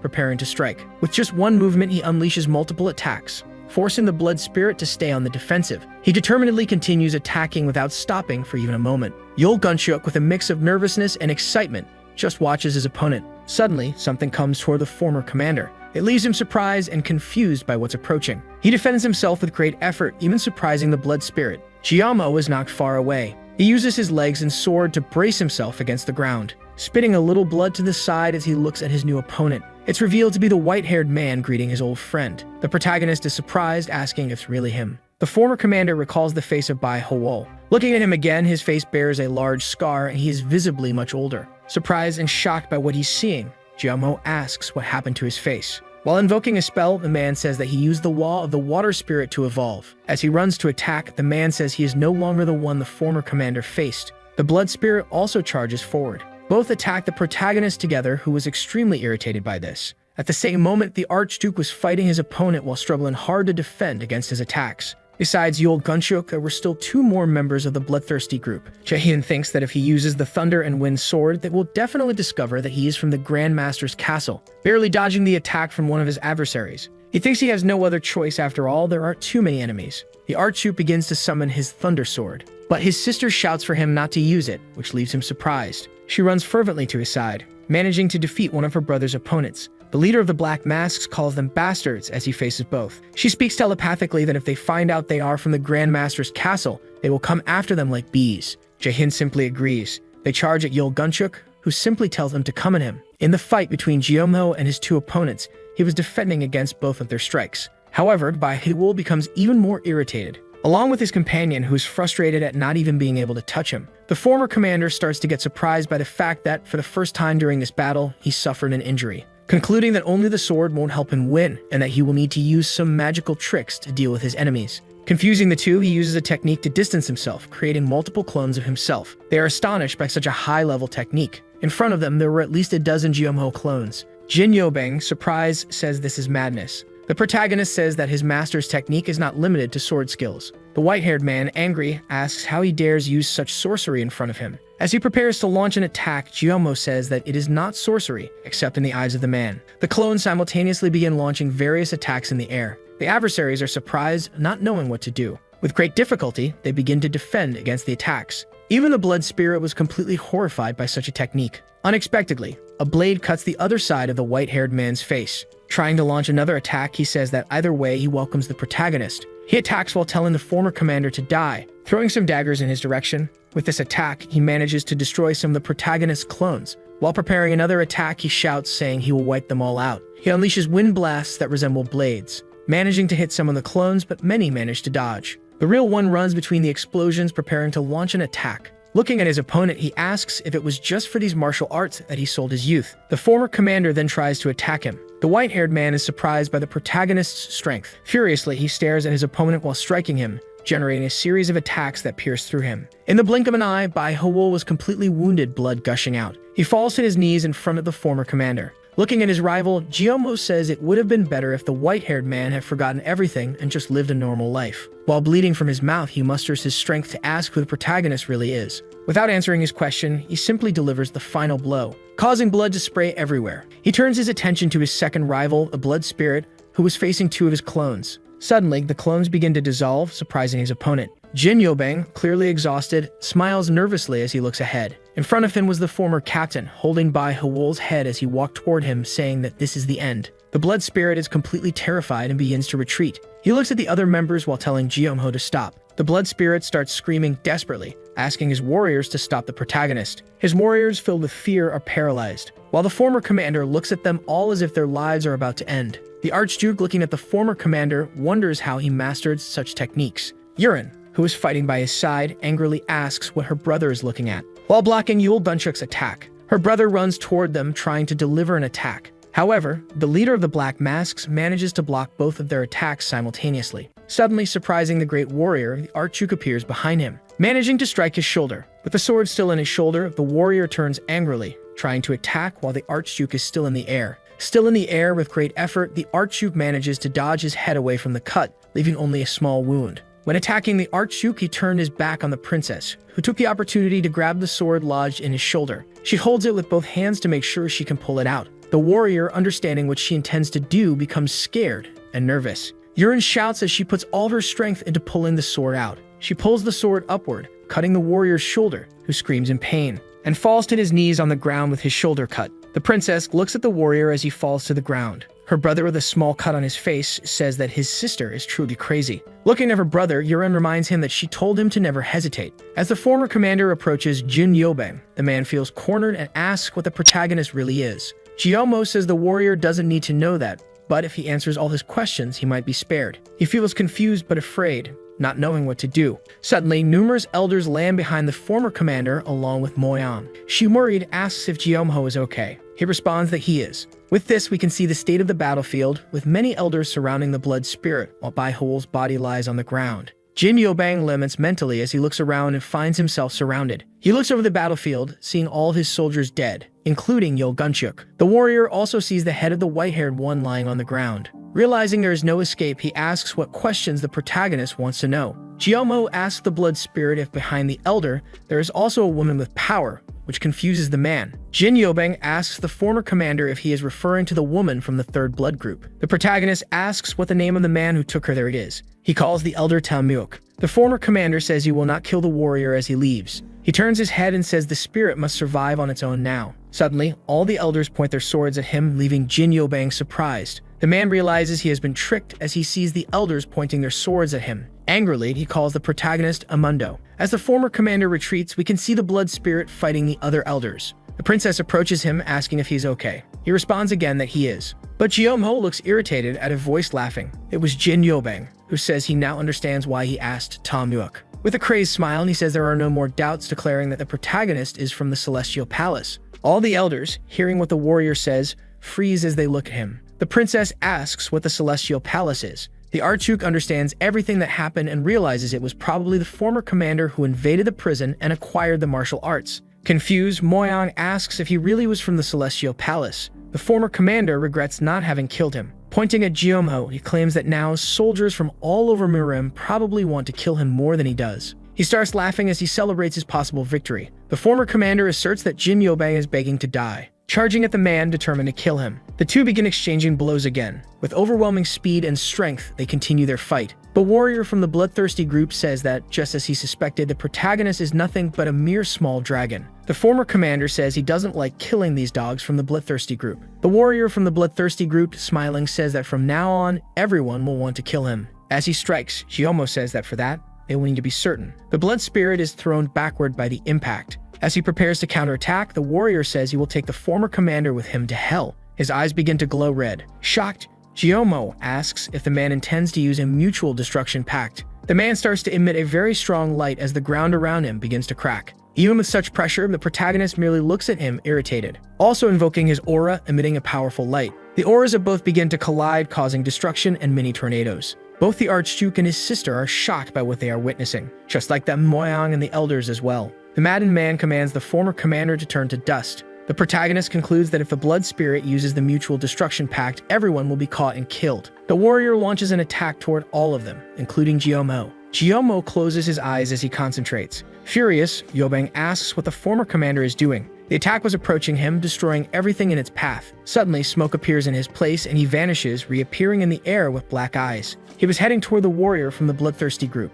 The man, astonished, asks if he really jumped into his sea of attacks. The protagonist was being completely cut, but he did not stop, finally closing the distance between them. He was preparing to deliver the final blow to his opponent. The blood spirit was terrified by what he saw. The former commander places his feet on his chest while striking his neck. He was completely consumed by rage. The warrior could not react, only able to scream in pain. Jiyomo finally lands back on the ground while his opponent's body falls. He begins to cough up blood as the price for using his techniques. The princess runs toward him, calling his name. Moyang also shouts for him. He falls to his knees, placing his hand on his chest. Sometime later, soldiers from the Mirim factions were carrying the bodies of the warriors from the bloodthirsty group. A man was checking another person's pulse. It was a doctor who was telling Dongbang Seon that he felt the presence of another poison. The young master asks if there is another poison besides the one from the mountain. Still examining the noble's pulse, he says he cannot tell which one, but he still senses a latent poison. Jigel Hyun asks if that means the poison could start spreading at any moment. The doctor says it is impossible for him to decipher at this moment.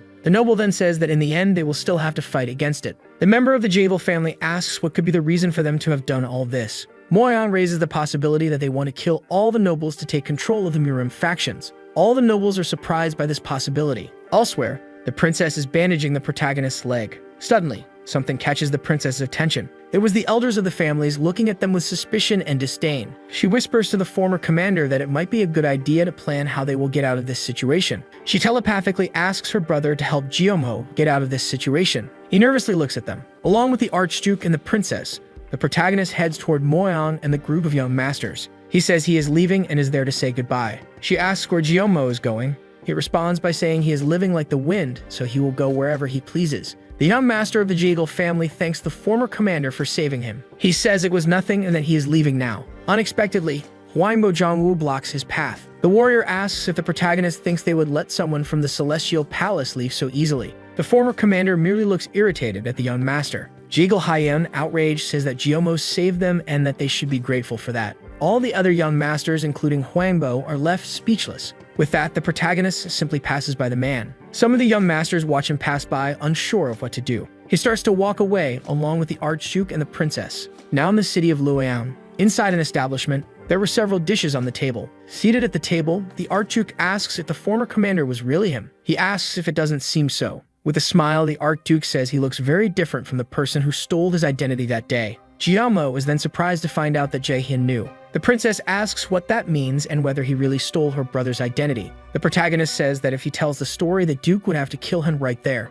Yurin is shocked by what he says and asks what he means by that. As he extends his hand with a bottle, he asks her to take it. They toast together. He asks them to remember this toast as a farewell message. Once again, the princess is surprised and calls his name. The former commander says that the next time they meet, they will be enemies, and that if they have to point their swords at him, they should not hesitate. Jaehyun says that is true, that neither the Celestial Palace nor the Grand Master's castle can get along. Yurin slams her hand on the table, asking what they are talking about. She drinks a bit of sake again. With a mix of shame and anger, the princess says she would never fight against Jiyomo since she likes him, and she asks what farewell message he is talking about. This leaves the protagonist completely speechless. Even the Archduke is at a loss for words, but then the former commander stands up, surprising the girl. He says that they are from completely different worlds and that it would be best to sever any affection they have for each other. He turns and leaves the establishment. Before leaving, he asks them to stay safe. Jiyomo walks away, leaving the Archduke and his sister standing there. She starts crying, asking why it has to be this way. Her brother gently pats her head, trying to comfort her, not knowing what to say. At night, in a forest, the now celestial disciple was leaning against a tree with several empty bottles of drinks around him. Still drinking, he tries to convince himself that he is not in position to worry about others. He opens his eyes, recalling some moments when he saved her from the kunai, when she invited him to go to the championship together, when she kissed him on the cheek, and finally when she thanked him for saving her. Jiyomo says he cannot stay in the same place forever. As he stands up, he says he has no choice but to wander like the wind. He begins to draw his sword. The protagonist speaks, telling whoever it is to appear since he's been waiting for a long time. Suddenly, dozens of soldiers emerge from the shadows in front of him. He asks if the Miram faction's dogs decided to come out on their own. The young master of the Huangbo family approaches, saying they are there because of the Celestial Palace's evil seed. Staring at the protagonist, he says that Jiyomo has a sharp tongue. The celestial disciple then says he never imagined his favor would be repaid in this way. The member of the Huangbo family responds, saying he is doing it for Miram's peace. With that, he orders his soldiers to attack the disciple. Many of them attack him simultaneously. He ducks, dodging one attack. Right after, he moves to the side, dodging another. Thus, the fight continues with many soldiers attacking him simultaneously while he defends and dodges them all. The young master shouts for his soldiers to try harder to hit him. With that, Jiyomo strikes the soldiers. One of them is hit in the shoulder, another in the hand. Seeing that his soldiers are not enough, the young master charges at him. As he approaches with some of his soldiers lying injured on the ground, the protagonist observes and thinks he must avoid future direct conflicts with Miram factions. The young master attacks fiercely, but the disciple dodges with relative ease. The young master becomes even more furious, cursing him. He raises his sword, preparing for another attack. But again, Jiyomo dodges, making him hit the ground. Taking some distance, the member of the Celestial Palace looks at him. Using one of his master's techniques, the protagonist begins to disappear in front of everyone. Extremely irritated, the young master asks how the former commander dares to use such sorcery. Huangbo Zhongwu steadies himself firmly on the ground. Right after, he dodges an attack that surprises him because he couldn't even see it. He starts looking around, searching for the disciple. As he desperately searches, the protagonist is watched from afar by some men who don't understand what's happening. One of the men watching the fight is the patriarch of the Wiji family. The patriarch says that Jiyomo should kill Huangbo. Another man observing the fight is the young master of the Wiji family. He says that only then will the Miram alliance need their strength. Suddenly, a slightly worn sword appears. It was between the two men watching the fight. It was Jiaomo, pointing his sword at them. With a menacing look, he remains silent, just pointing his sword at them. Jiaomo asks who the man was saying he should kill. Both the man and his son are completely paralyzed. He asks if his old man used the Huangbo family and says that if this happens again, they won't leave alive. With that, the former commander jumps away and leaves. The young master of the Wiji family, angry, thinks they were sure Huangbo Zhongwu would be killed there. The old man says this won't be his last chance and invites his son to leave. Both jump away, leaving the place. Elsewhere, in the middle of a forest, the protagonist is running through the trees. He concludes that this means all the Murim factions are already trying to get rid of him and that he needs a place to hide for a while. Jiaomo arrives at a village called Fallen Moon, where we see a man standing and two others sitting. The man standing stares at the protagonist. The one smoking does the same. As he passes by them, the protagonist repeats the village's name in his mind. He says that although everyone looks like refugees, they are wandering Murim masters, which is why Murim factions can easily enter there. Jiaomo climbs a staircase leading to the Hao family's property. He tells the guard that he is there to speak with Miss Soso. The soldier recognizes him and calls him the Great Warrior. The soldier cheerfully asks the protagonist to enter quickly. Jiaomo enters. Soso, who was sitting and drinking, recognizes him and also calls him the Great Warrior. She says it's a great moment since they were just talking about him. The man who was sitting cracks a chestnut with his hands. It was an elderly man with white hair and a beard. The man asks if this is the disciple of the Celestial Palace. Soso confirms. He recalls that Yak Qianwang is a legendary assassin, confirming his suspicions that people beyond his imagination are hiding in Fallen Moon Village. Yak Qianwang continues to look at the Great Warrior. The protagonist approaches the legendary assassin and introduces himself, saying it is an honor to meet him. The man with the smile asks if he is also there to hide for a while. Jiaomo confirms the legendary assassin's suspicions, saying he also has a request for Soso. She turns her face to him and says he can ask for whatever he wants. The warrior says he needs information about a person behind one of the elders of the bloodthirsty group named Tamuok. He already knows that this person is a woman. Yak Qianwang asks the Great Warrior if there will be a bloody battle. The protagonist says he is very grateful to that woman. The legendary assassin says that if he harbors certain gratitudes and grudges, he might lose his life sooner. Reflective, Jiaomo says that even if he only lives for one day, he would like to live and die as a human. Yak Qianwang says he likes him and asks if he wouldn't listen to his request. The Great Warrior is confused and curious about what the legendary assassin has to say. Suddenly, the legendary assassin throws one of the chestnuts he was holding at the Great Warrior. The celestial disciple watches in shock as the chestnut comes his way. He manages to dodge by leaning his body back and bending his knees. Seeing the hole the chestnut made in the wall, he concludes that if it had hit his forehead, his head would likely have been split in two. Startled, he asks why the elder is behaving this way with him. Yak Qianwang tells the protagonist to take care of these as well. He starts firing several chestnuts at him. Seeing there was no way out, Jiaomo draws his sword. With black eyes, he begins to move quickly, cutting all the chestnuts in the air. He manages to slice them all without missing a single one. Soso was covering her eyes as fragments of chestnuts flew everywhere. Suddenly, the old assassin lunges toward him. But this time, he doesn't just throw chestnuts, he throws daggers. As the Great Warrior defends against all the daggers, he realizes that the legendary assassin is aiming only at his vital points. Surprisingly, one of the daggers grazes his abdomen. He notices the old assassin is in front of him. But in the blink of an eye, he is already behind the protagonist with a killing intent. He draws a dagger as he prepares to strike. Jiaomo reacts in time, turning to face his opponent. He manages to block the assassin's blade, but his sword cracks. He is shocked by the strength and speed of the assassin. The legendary assassin says that the Great Warrior would have died if he hadn't stopped his knife attack. Struggling to hold back his opponent's knife, he asks how this is possible. The assassin withdraws his knife and asks what the warrior thinks of it. With a slight smile, the assassin says that this is the true strength of an assassin. The warrior looks at him with a mix of irritation and fear. The man tells Jiaomo that if he wants to gain more strength, he must go to the 10 temples of hell. Soso, shocked, asks if that isn't the place that Yak Qianwang couldn't get through. Curious, the protagonist asks why the assassin recommends that place. The old man says that when a new phantom assassin is born, the Great Assassin Bridge,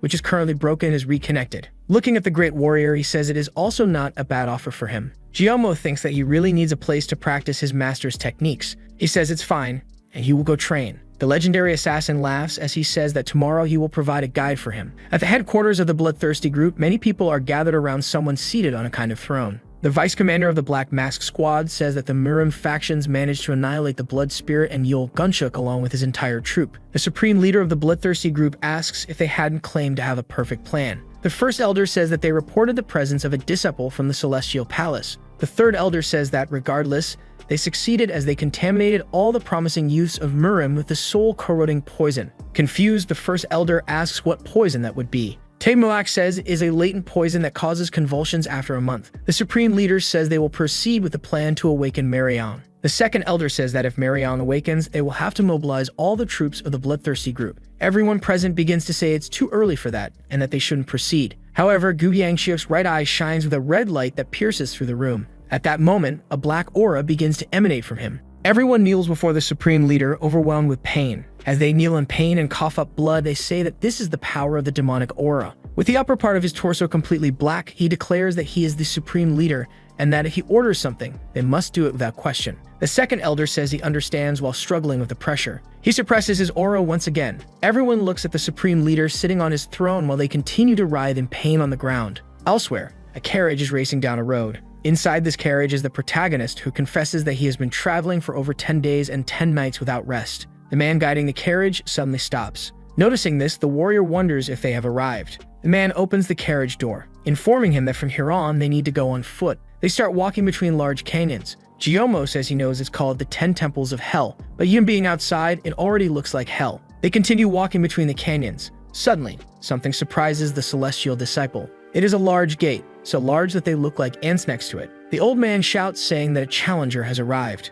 Suddenly, the gates open. The old man wishes the warrior good luck. Giyomo thanks him. He enters through the gates. The warrior, determined, says he will see this through to the end. He sees a cabin in the forest with someone crouched by a stream. Giyomo approaches peacefully. Suddenly, the woman notices his presence and is surprised. She looks at the protagonist standing in front of her. Positioning herself to start a fight, the woman asks who he is. Without answering, he asks who she is. Angry, she asks why he hasn't revealed his identity and says he must be an intruder. Suddenly, she throws several blades in his direction while putting more distance between them. He dodges easily. The blades hit the tree behind him. They were all shuriken. The girl throws some more blades in his direction. Convinced of her victory, she looks at him with a smile. Suddenly, the blades that were stuck in the tree start to return. The warrior notices that the blades, which have been still until now, begin to move. He dodges them with some surprise, noticing a silver wire attached to them, but there were still the ones she had just thrown. He brandishes his sword, and with one movement, he disperses the blades. However, the silver wire wraps around his sword. He is surprised that the blade is now heading directly toward his face. The celestial disciple quickly crouches to avoid the blade. The girl is shocked to see that he dodged all her attacks as he drops one of her shuriken to the ground. She becomes even more irritated. She starts throwing many shuriken in his direction. They begin flying at high speed toward the warrior, who remains still. Lightning starts to emerge from his right eye as he recites the 10 similar swords. With this, several swords appear above him. With a simple swing of his sword, they all move toward the girl's attack. His attack cuts all the silver wires that were attached to the blades. The girl becomes extremely angry as she draws a kunai. She jumps toward him, saying she will kill him, but he easily dodges. She recomposes herself. Now, instead of shuriken, she throws many kunai in his direction. He simply defends against all of them with his sword. He says he's had enough playing around. With that, he charges at the girl. While he is in the air heading towards the girl, she is surprised by the man's reaction. In a panic, she starts throwing many blades in his direction. However, he is already irritated and simply strikes against her. Giyomo destroys all her blades. The girl cannot believe that with just one simple attack, he managed to destroy all her weapons. But suddenly, some projectiles start heading towards the girl. She closes her eyes, putting her arm in front of her face to protect herself. But then an old man appears and shields her with his own body. The old man, looking at the warrior, curses him as a scoundrel. With just a single motion of his arm, the old man disperses all the projectiles launched by the protagonist. The warrior lands on the ground while the old man stares at him. The old man introduces himself as a guardian of hell and asks if the warrior is trying to kill his disciple. Giyomo thinks that this must be the reason she is so strong. After all, she is the disciple of the guardian of hell himself. The old man asks if he is the one Qianwang sent. The girl, confused, steps out from behind her master, asking if someone was supposed to come today. Her master calls her Yunhong and says that this is the challenger of the 10 temples of hell. The girl asks why the protagonist didn't tell her he was a challenger. He says that even before he could speak, she had already attacked him. Knowing she was wrong, Yunhong pretends not to hear, making a displeased face. The master says that, in any case, he is welcome in hell. He politely greets the master, saying he is under his care from now on. As they sit around a table, the guardian explains that the first test of the temples tests the basic capacities of a human. Dung Makri says that instead of martial arts or strength, you will have to develop skills like endurance, tenacity, and poison tolerance. Smiling, the girl says that it seems the protagonist won't even be able to pass the first gate. Her master asks if she is still upset about what happened earlier, and Yanhan just pouts. He mentions that Ohol couldn't pass the first gate. Giyomo says he came here knowing it would be extremely difficult. The Guardian informs him that from the second half of the 10 gates is when one begins to develop their martial skills. If he surpasses them all, he will become a phantom assassin. The warrior asks where the legendary assassin stopped. The Guardian reveals that it was at the 9th gate. He then asks if the protagonist is confident that he will go all the way. He says that, in any case, he will have to try. The Guardian says that Giyomo will enter the first gate tomorrow after breakfast, while his disciple comments that he will die. In the castle of the Grand Master, in the Hall of the Thousand Dragons, someone enters the Grand Master's chamber and greets him. The man informs him that the 4th princess and the Archduke have returned. The Grand Master, with a mix of nervousness and concern, stands up. As soon as his children enter the room, he calls Yuren's name. While the princess greets him, he rushes to her, asking if she is hurt anywhere. She asks if, before anything else, she could at least greet the others. To which her father nervously says that it's fine. She begins to leave the hall. Her father asks the Archduke why his daughter has changed so much. His son, looking at him, says that they need to talk about the former commander's master, the man who was imprisoned in the Jade Prison. Her father puts his hand on his head, saying he imprisoned him to strengthen the Mirim factions. He tells his father not to worry. When the time comes, she will understand, and it will all only last for a while. Sitting on his throne, very angry, the Grand Master says that if it weren't for the protagonist, it would have erased the Celestial Palace from history entirely. His son says that their biggest concern at the moment is the bloodthirsty group, which is planning to attack them, while they cannot request help from the other families. The Grand Master says he understands, but insists that he must remove all the weeds before they overtake his garden. The Grand Master calls for one of his soldiers to come to him. He orders his soldier to bring Jixiang to him. In the canyons where the temples of hell are located, a large explosion occurs. The Guardian notices the explosion and becomes anxious,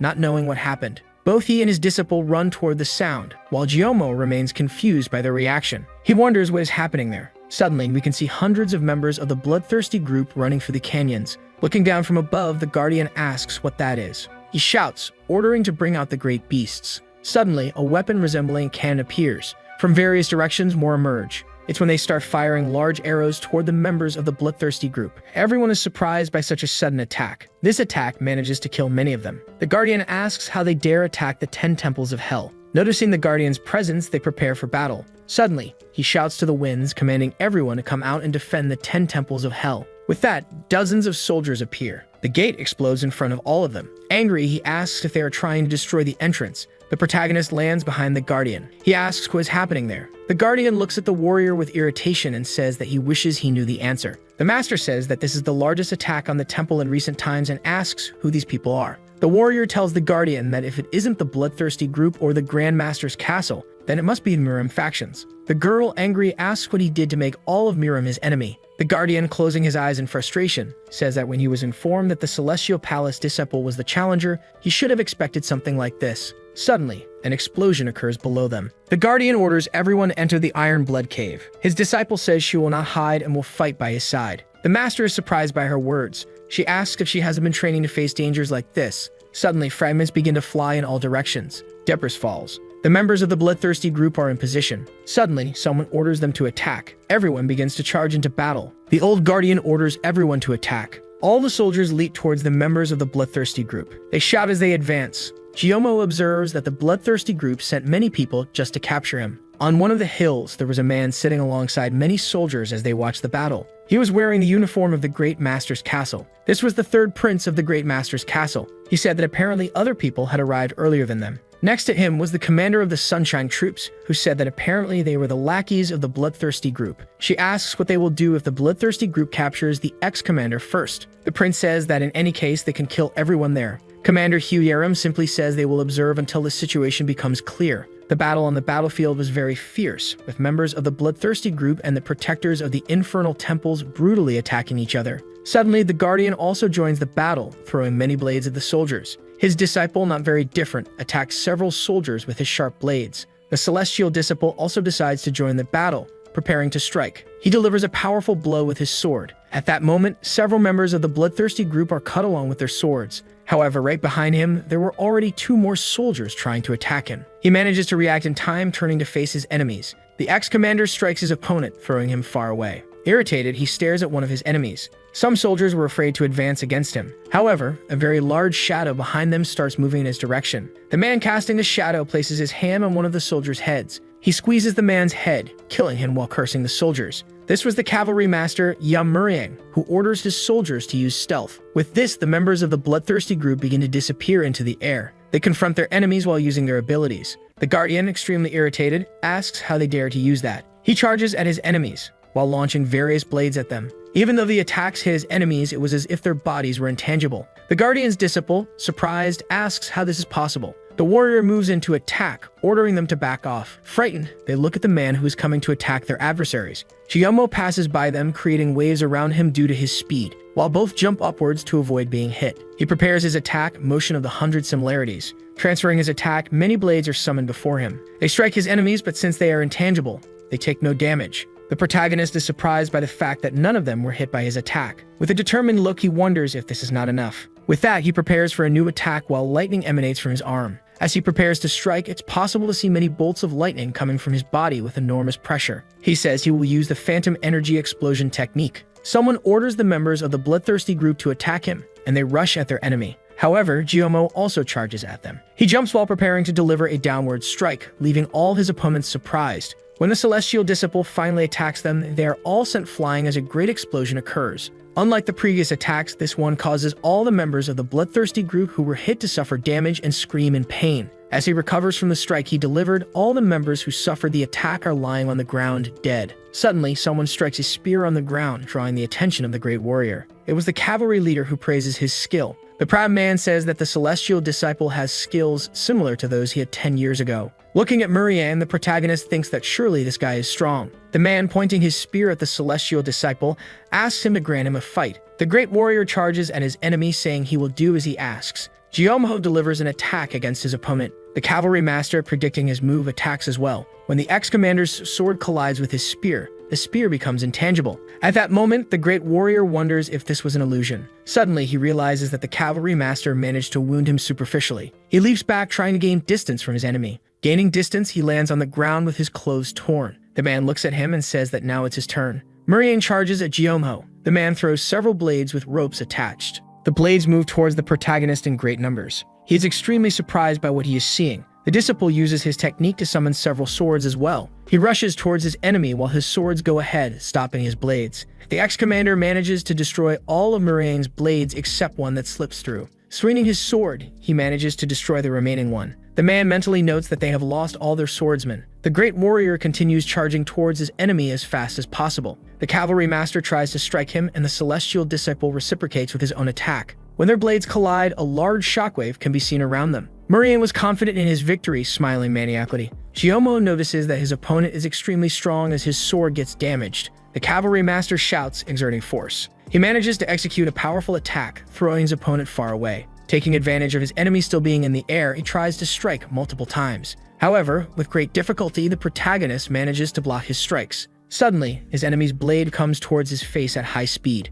But again, with great effort and difficulty, the celestial disciple manages to block the attack. The man shouts as he starts a spinning motion with his spear. Murian increases the speed of this movement even more. The protagonist, defending himself from the attack, notices that his sword is cracking. He decides to stop defending, moving out of the attack's path, and gets a slight scratch on his face. Surprising the cavalry master, he dodges the attack and attempts to strike back. With great difficulty, the master manages to dodge the attack. The celestial disciple begins a series of strikes, trying to hit his enemy. Murian admits to himself that his opponent is indeed powerful. Yahello shouts as he rushes towards him in anger. He brandishes his sword, attacking his enemy. With great effort, the cavalry master manages to block his attacks. The cavalry master gets irritated, his eyes turning black as he launches a powerful strike at the celestial disciple. The great warrior blocks the attack, but he ends up being pushed back with impact. The member of the bloodthirsty group once again launches many blades at the protagonist. To defend himself, he summons his blades again. Both continue attacking each other from a distance. As Yahello's blades approach him, Murian wonders how this could happen as he swings his spear. With great effort, he swings his spear, defending himself from the great warrior's attacks. But suddenly, something surprises him.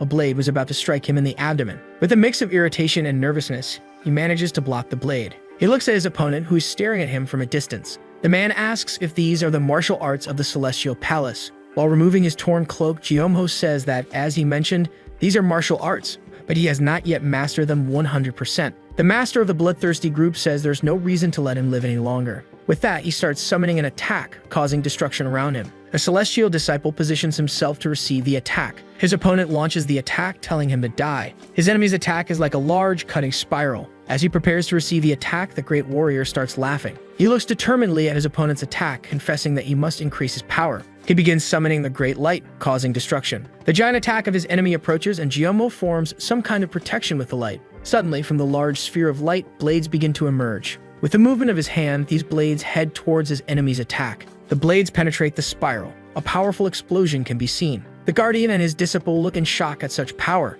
The explosion was so intense that everyone on the battlefield stopped fighting to witness it. The man with black eyes and red pupils was clearly exerting great effort. Not much different, the protagonist with black eyes and blue pupils was also putting in great effort. Both prepare to stab their opponent. They stab each other without revealing who the true victor is. We can see that the cavalry master was pierced by the celestial disciple's sword. The great warrior, exhausted, laughs while his enemy's spear is at his neck, superficially. The bloodthirsty group's soldier looks in shock at his opponent's blade in his chest. Guillermo places his other hand on his sword. He looks determined and angry at his opponent. Suddenly, he turns, pulling his sword and slashing his opponent's chest up to his shoulder. As he falls to the ground, the man repeats the name of the celestial palace. The protagonist stands while his opponent falls dead on the ground. He looks at his enemy's body, making sure he won't get up. In pain, he places his hand on his right chest. Unexpectedly, he starts coughing blood while clearly feeling extreme pain. Still holding his right chest, he kneels down, resting his sword on the ground as he tries to recover. The Guardian faces several soldiers as he tries to reach him. His disciple also defeats numerous enemies.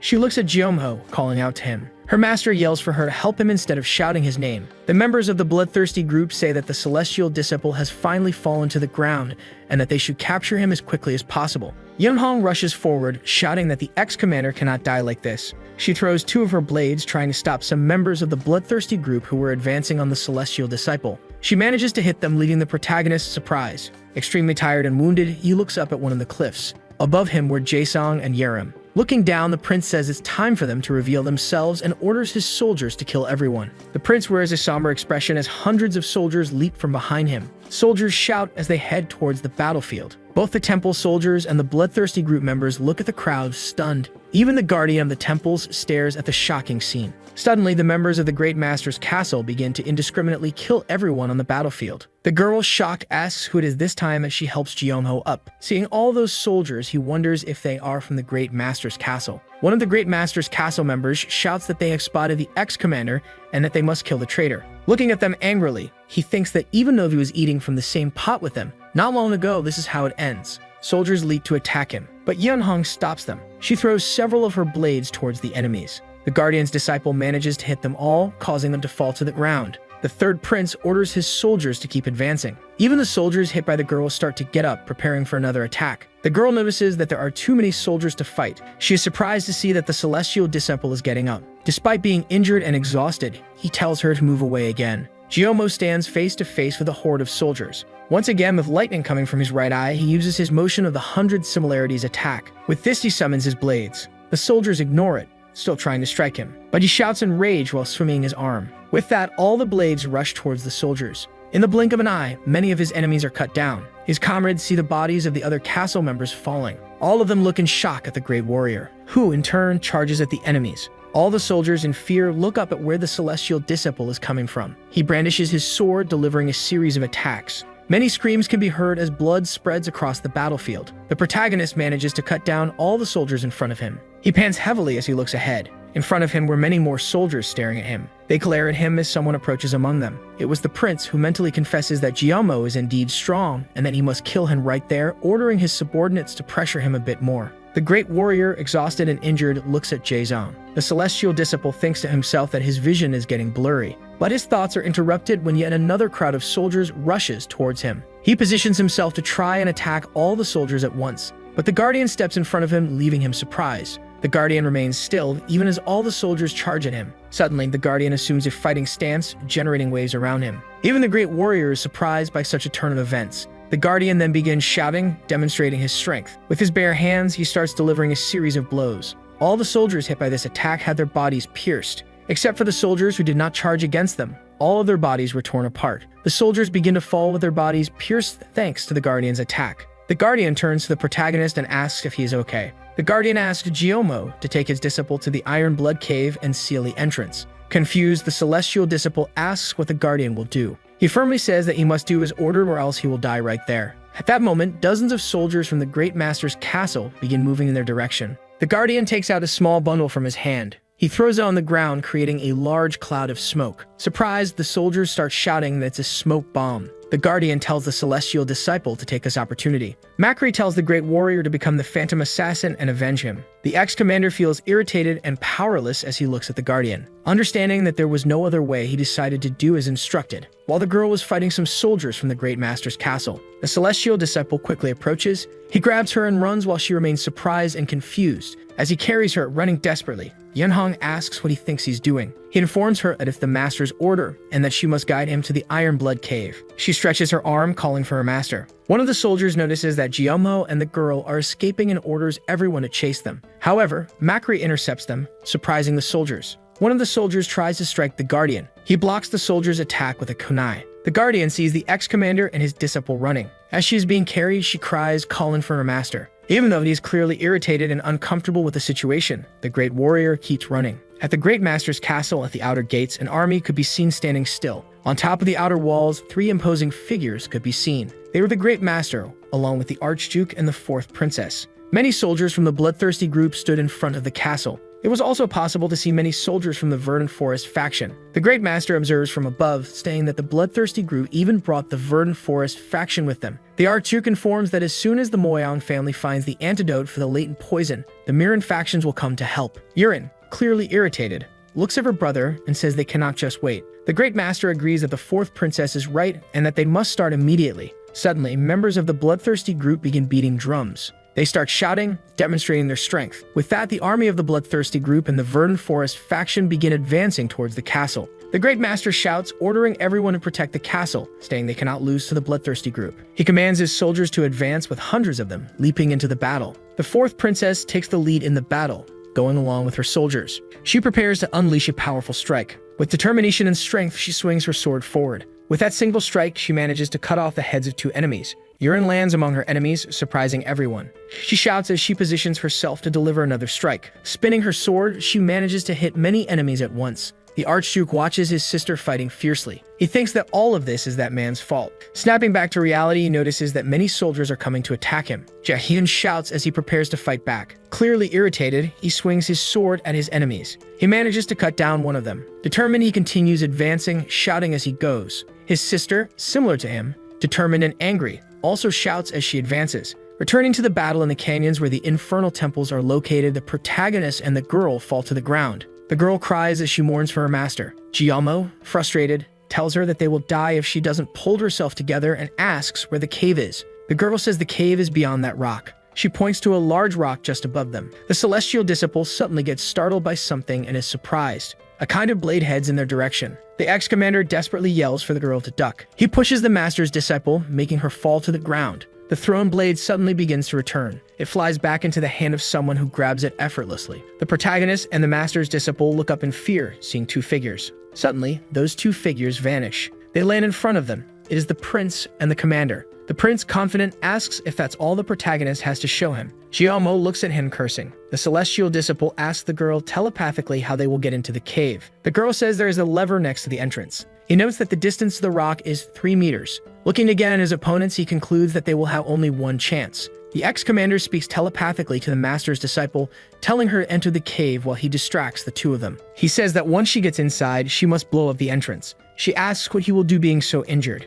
The commander, irritated by the fact that they haven't done anything yet, asks what they are thinking. With that, she uses her whip, which has a blade at the tip, to attack them. The guardian's disciple is surprised as the blade comes toward her head. She dodges with great difficulty as the blade hits the ground, causing an explosion. The one is clearly proud and confident. The disciple looks at the ground, realizing that the blade suddenly begins to rise again. But then Jiyomo jumps towards the whip, trying to cut it. With the strike of his sword, he manages to cut it, even though he is very injured and exhausted. Angry and irritated, she asks how the celestial disciple dares to cut her whip. To her surprise, the prince orders her to step back. Jae-sung then says that if Jiyomo kneels and begs for his life, maybe he will spare him. The ex-commander then says that he is no longer part of the Great Master's castle and has no obligation to show respect, even to the third prince. The prince then calls him a traitor and accuses him of stealing the Great Master's castle's secret. With a smile, he asks if he really stole the Great Master's castle's secret. Positioning himself for battle, the Great Warrior says they are indeed correct. Jae-sung prepares to strike while saying that it seems he really isn't afraid of death. He launches an attack towards the great warrior. In turn, Jiyomo sees the attack coming his way and starts moving.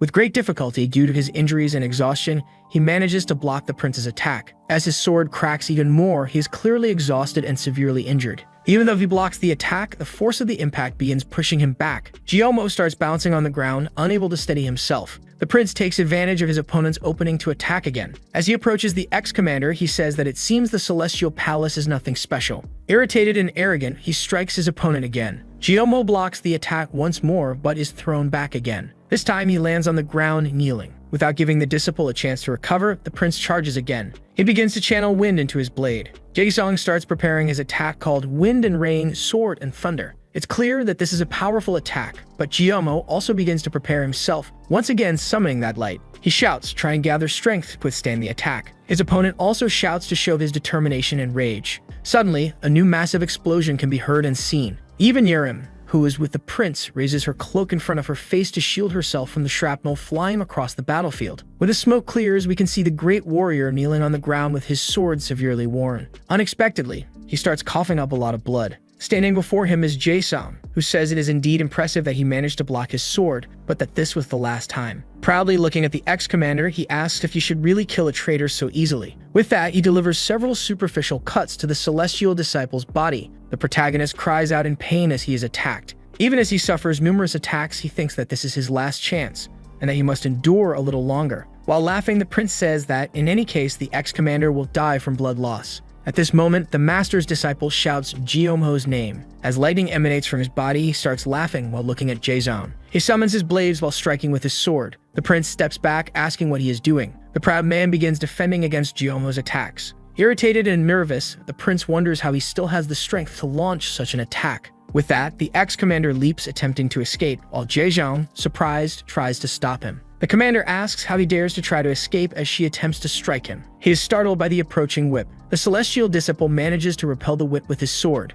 One of the soldiers notices that the traitor is fleeing and orders his comrades to chase him. He lands near the girl, who looks surprised at his condition. She activates the mechanism to open the door. As the entrance opens, the girl shouts for him to run through it. With that, he rushes inside. She shouts, saying he must complete his training and become the Phantom Assassin. After that, she throws dynamite on the ground. She jumps away instead of entering the cave. The soldiers enter the cave, saying it's that way. One of them approaches the lever but becomes curious and asks what that sound is. He realizes it's a bomb thrown on the ground and curses. But before he can finish, the bomb explodes, throwing everyone away. Many fragments and debris begin to fall from the cave. With the entrance completely covered, the prince and his soldiers stare at the sight. Jae-sung, irritated, tells them to find another way to enter the cave. The soldier, lowering his head, says the entrance was destroyed and they haven't found another passage. The commander says the area around the cave is completely surrounded and that they can kill him as soon as he comes out. The prince, annoyed, says they almost had him. Inside the cave, while some pieces of rock are still falling, Jiyomo is lying on the ground, completely injured. Clenching his fists, he says that he will surely become the Phantom Assassin as he looks ahead with a mix of hatred and determination. On a night when heavy rain is falling, lightning strikes the canyons. Two guards stand watch at the old cave entrance. One of the guards says it's been 7 months. He mentions that the prince is going crazy. Many lightning bolts strike, catching their attention. The guard says that Jae-sung might want to guard the cave for 1 or 2 years, waiting for Jiyomo, but he's probably dead after being crushed. After all, no one could survive a collapse like that. His colleague tells him to shut up and just follow orders. He agrees but says that the orders should at least make sense.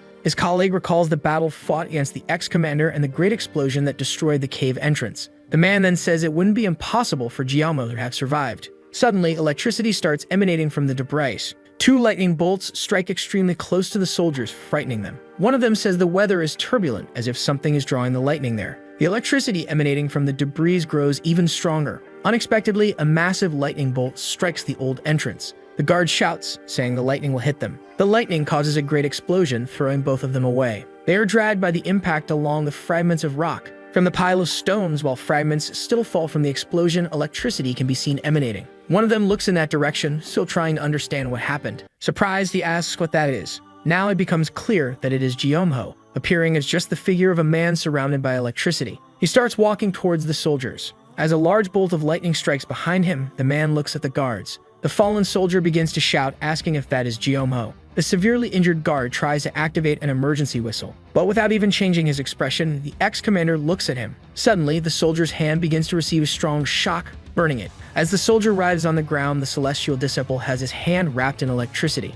He lowers his head slightly as he recalls what happened, remembering when he clenched his fists, saying he would definitely become the Phantom Assassin. When he determinedly made that decision and looked ahead, and saw the cave with its great lake. The great warrior was still lying at the entrance, too weak to stand, when he felt something falling into his hand. He looks up, trying to understand why it fell on him. That's when he sees many blades pointing at him along with sharp stones, becoming very frightened, unsure of what it means. Suddenly, all of them begin falling in his direction. He looks at the scene in horror, not knowing what to do. As he looks determinedly ahead, Giomo says he was trapped in the iron cave but has now returned. The ex-commander begins walking among the debris amidst the rain. Both soldiers, terrified and fearful, think they will now meet their end. As the protagonist approaches, one soldier cowers, trying to protect his head. However, the ex-commander simply walks past them without saying or doing anything, leaving them confused. The soldier, surprised and still wary, wonders if they were spared. But suddenly, the celestial disciple begins to summon lightning with his hand. And unexpectedly, the soldiers and the entire pile of rocks explode behind him. The protagonist continues walking as debris falls behind him. He looks forward with a determined and angry expression as dozens of lightning bolts strike behind him amidst the rain. In a peaceful city, people walk and talk. We can see the door of an establishment slightly ajar. Inside, a man welcomes whoever may be entering. It is an elderly man who asks the younger man if there is a place for an old man like him. The younger man is surprised by what the elder says. Nervous, the man tells the elder to make himself comfortable and asks what he would like. The elder thanks the young man for his kindness and says he would like some noodles. The young man brings some noodles for the elder.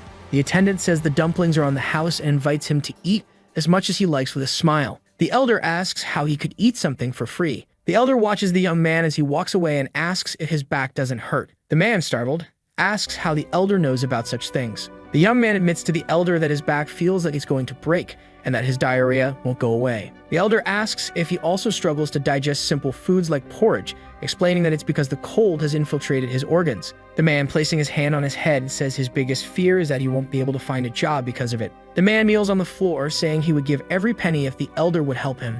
As the elder helps him up, he says that the kindness shown to him was more than enough. After some time, the elder instructs him to take the herbs as he had advised, assuring him he would feel better within a month. The young man thanks him and asks for his name. The elder, smiling broadly, says it's best to simply address him as an old man with a deep interest in medicine. The man thanks the elder as he simply smiles. Suddenly, the elder looks both surprised and angry. The elder pushes the young man aside, telling him to pay attention. The elder, placing his hand on his back, begins to draw a small hatchet. With that, he starts throwing multiple hatchets in one direction. With great agility, he begins to slice through the air. The young man is surprised to see throwing stars being deflected by the elder and hitting the wall. Everyone inside the restaurant begins to panic as the blades pass by them. Some of them start hitting the customers. Everyone present in the restaurant starts running outside, shouting that it's too dangerous. Outside, there are some members of the Verdant Forest faction. The young man calls out to the elder, confused as the elder urges him to hurry and leave. The young man asks how he could leave the elder alone. One of the faction's soldiers then throws more attacks in their direction, but the elder stands firmly on the ground.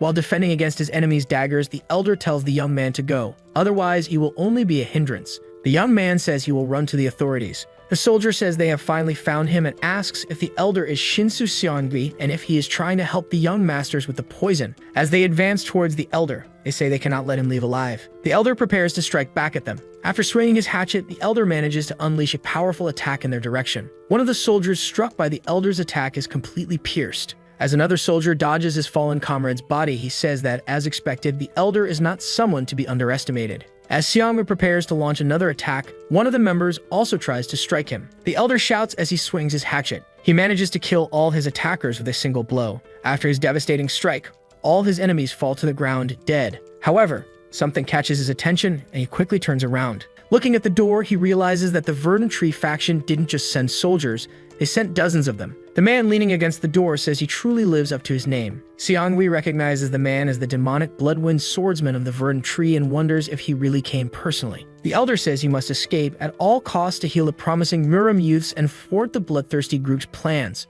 The swordsman calls him a disgrace but says he must kill him regardless in order to survive. Staring intently at the elder, the swordsman declares he will kill him. All the soldiers from the Verdant Tree faction charge at the elder. The elder charges towards his opponents. While attacking, he declares that the one who will die today is that man. He quickly strikes all the soldiers. Xiangwei runs through his enemies, striking them, but something catches his attention. He unleashes several attacks against the enemies, managing to take down many of them. But as he grows tired, he looks up in surprise. Above him, various soldiers are launching attacks from the air. With the strikes closing in, the elder is momentarily frozen. However, he quickly regains his composure and leaps to the side, dodging the attacks. Even though he dodges, one of the attacks manages to hit the back of his thigh. He turns, irritated by his opponent's cowardice. Landing on the ground with a smile, he prepares to counterattack. But he is unable to, as his adversaries launch another wave of attacks. With great difficulty, he defends against most of the strikes. However, one of them manages to hit his shoulder. The force of the impact sends the elder flying backward. He lies on the ground, still staring at his opponents. Surprisingly, someone begins walking toward him. As he draws his sword, the Bloodwind swordsman says he cannot allow the elder to live, as he will find a way to help the Miram factions. Staring down the fallen elder, the swordsman declares that this is why he must kill him. The swordsman charges at the elder, attempting to strike. Suddenly, something moves at incredible speed. The object heads straight for the swordsman's head, surprising him. With great effort, the man manages to block the attack, but he is thrown back. Looking at the wall, the man realizes the object was just a set of chopsticks. The swordsman shouts, demanding to know who would dare interfere in his fight. Everyone looks at a mysterious man who is calmly eating his meal. The man calmly says the swordsman is too noisy, and that it is disturbing his meal. The soldiers rush at the man, saying he will eat in the afterlife. The man simply taps his hand on the table. With that, a few chopsticks float. He taps his hand on the chopsticks, propelling them with force. The chopsticks fly straight towards his enemies. One of them strikes a soldier in the heart. The soldier is thrown back by the impact. Pierced, he falls backward, screaming in pain. And we see that it wasn't just one but 3 soldiers who were struck by the man. The elder is shocked by such a technique and strength. The demonic swordsman looks at the mysterious man in disbelief. Both the elder and the member of the Verdant Tree faction watch the mysterious man seated. The elder asks if the man is from the Miram League. With his head lowered, shrouded in suspense, he replies that he is not. While the soldier draws his sword, he tells the man to just mind his own business and leave. Still without showing his face, the man says he hasn't finished his meal. The demonic swordsman charges at the mysterious traveler, saying he will kill him. The traveler calmly grabs one of the chopsticks on the table. With brutal rage, the swordsman attacks him from above. The man who was eating simply moves to the side with absurd speed. When the swordsman finally lands his strike, he slices the table in 2. The man appears behind the swordsman and says that the one who will die will be him, leaving him shocked. The mysterious traveler suddenly unleashes an attack. The soldier finally turns to face his opponent. He is close, ready to strike with the chopstick he grabbed earlier. Afterward, there's a spray of blood. The man looks at the elder after killing his enemy with a single blow. The swordsman's body simply collapses to the ground. Xiangwei, horrified, observes that the man killed the demonic Bloodwind swordsman with just one attack using wooden chopsticks. He asks who he is. He then looks at the bodies on the ground, thinking he must leave this place first. The elder says the authorities will arrive soon and asks if they could talk elsewhere. The protagonist says that if the elder wants to treat him, he won't refuse. Xiangwei smiles and says he'll buy him a drink afterward. In another location, as the sun was setting, the celestial disciple was sitting with the elder at a table in an establishment. The elder, suspicious, asks if he could know his name. With his face partially covered, the protagonist says he may call him someone with a deep grudge against the bloodthirsty group. Chiyomo then asks the elder why the bloodthirsty group is hunting him, noting that they likely wouldn't be well off if they killed him. The elder says that since Chiyomo is apparently also an enemy of the bloodthirsty group, he can tell him. Xiangwei explains that the factions are still not cured of the bloodthirsty group's latent poison, which is why they urgently hired him, and he is on his way there. The Phantom Assassin is surprised by this information, wondering how they still haven't been cured. The protagonist then asks if those with the Celestial Dragon's virtue are also in the same condition. The elder, looking down, responds affirmatively. It is still possible to see drinks on the table. The elder states that those affected by the latent poison are left as if they are in a coma. They remain alive but lose their souls. The great warrior, confused, asks what he means by losing their souls. The elder is surprised as he recalls that this must be the law of the Great Calamity, the same one Muak used at the Celestial Palace. The elder notices the young man's agitation and grows curious. Looking at Chiyomo, Xiangwei states that he certainly knows about the latent poison. The ex-commander looks at the elder and asks how he came to such a conclusion. Xiangwei says that the man's breathing and heartbeat are unusual for someone who is merely surprised. The elder then asks for the formula to neutralize the poison. The protagonist thinks that if he reveals the law of the Great Calamity, the elder will certainly find a formula. But he also wonders how the elder will react when he finds out that he is a disciple of the Celestial Palace. He remembers that the masters of the Miram factions did not hide their hostility toward him. He says that if Moyang hadn't intervened, it would have killed him right there. With an angry expression, he wonders if it is really necessary to save them again. But he also recalls that all those who possess the Celestial Dragon's virtue helped him. He remembers that Soso helped him hide and even bought him time to escape. He says he cannot turn his back on them. Jiamo asks if the elder has ever heard of using poisons through magic. The elder, surprised, says he doesn't know the principles to be able to help. As night falls, the protagonist explains the principles to Sangui. The elder, excited, says that now that he knows the principles, detoxifying will be easy. With a slight smile, Jiamo says that is to be expected from him. After all, he is the best in the world. The elder gratefully thanks the ex-commander for helping him, saying that if it weren't for him, he wouldn't be able to cure them. Someone calls out to Elder Sangui, surprising the elder, who turns to look. It was soldiers entering the establishment calling for him. 4 soldiers stand before the elder and the celestial disciple. The elder asks if they are soldiers of the Muran League. As they remove their hoods, the soldiers confirm they are from the Muran League and express their surprise at seeing corpses at the location where they were supposed to meet. As the man sighs, he says that, as expected, Seongwi is doing well. The protagonist stands up, saying that he will leave now. With a smile, the elder says he will never forget this encounter. The man says they will meet again if fate wills it. He walks past the Muran League soldiers who stare at him. The girl mentally notes that this person seems very familiar. As the celestial disciple leaves the establishment, she continues to stare at him, saying that strangely, he feels very familiar. The girl appears to understand something and asks the man to wait. As the woman prepares to follow the celestial disciple, the elder calls her, telling her to wait. The elder says that he is internally injured and asks if she could bring him first aid kit. Nervous and flustered, the woman says she will while getting ready to fetch it. As the soldiers tend to the elder, he says that it appears Jiamo is running from them, so he will help him leave safely. The elder mentally thanks him, saying that thanks to him, they can now save the lives of the promising young members of the Muram factions. He walks through the city at night under the moonlight. Irritated with himself, he says this will be the last time he helps the Muram factions. On that same night, at the Great Master's castle, the Archduke sits at a table while reading some sort of document. Suddenly, something catches his attention, causing him to be surprised. Telepathically, he asks someone if there was an explosion around the Iron Blood Cave due to lightning. The person informs him that both soldiers guarding the cave are dead. He asks if there are truly no survivors. The person confirms again, and the Archduke orders them to reinforce the perimeter. As he walks through his room, the person affirms that they will carry out his orders. He walks to his balcony, arms crossed, observing the surroundings. He mentally asserts that he is certain Jiomho died that day. He convinces himself that now is the time to launch an attack against the Bloodthirsty group. He confesses that it has been 7 months since the Bloodthirsty group, along with the Verdant Tree faction, invaded,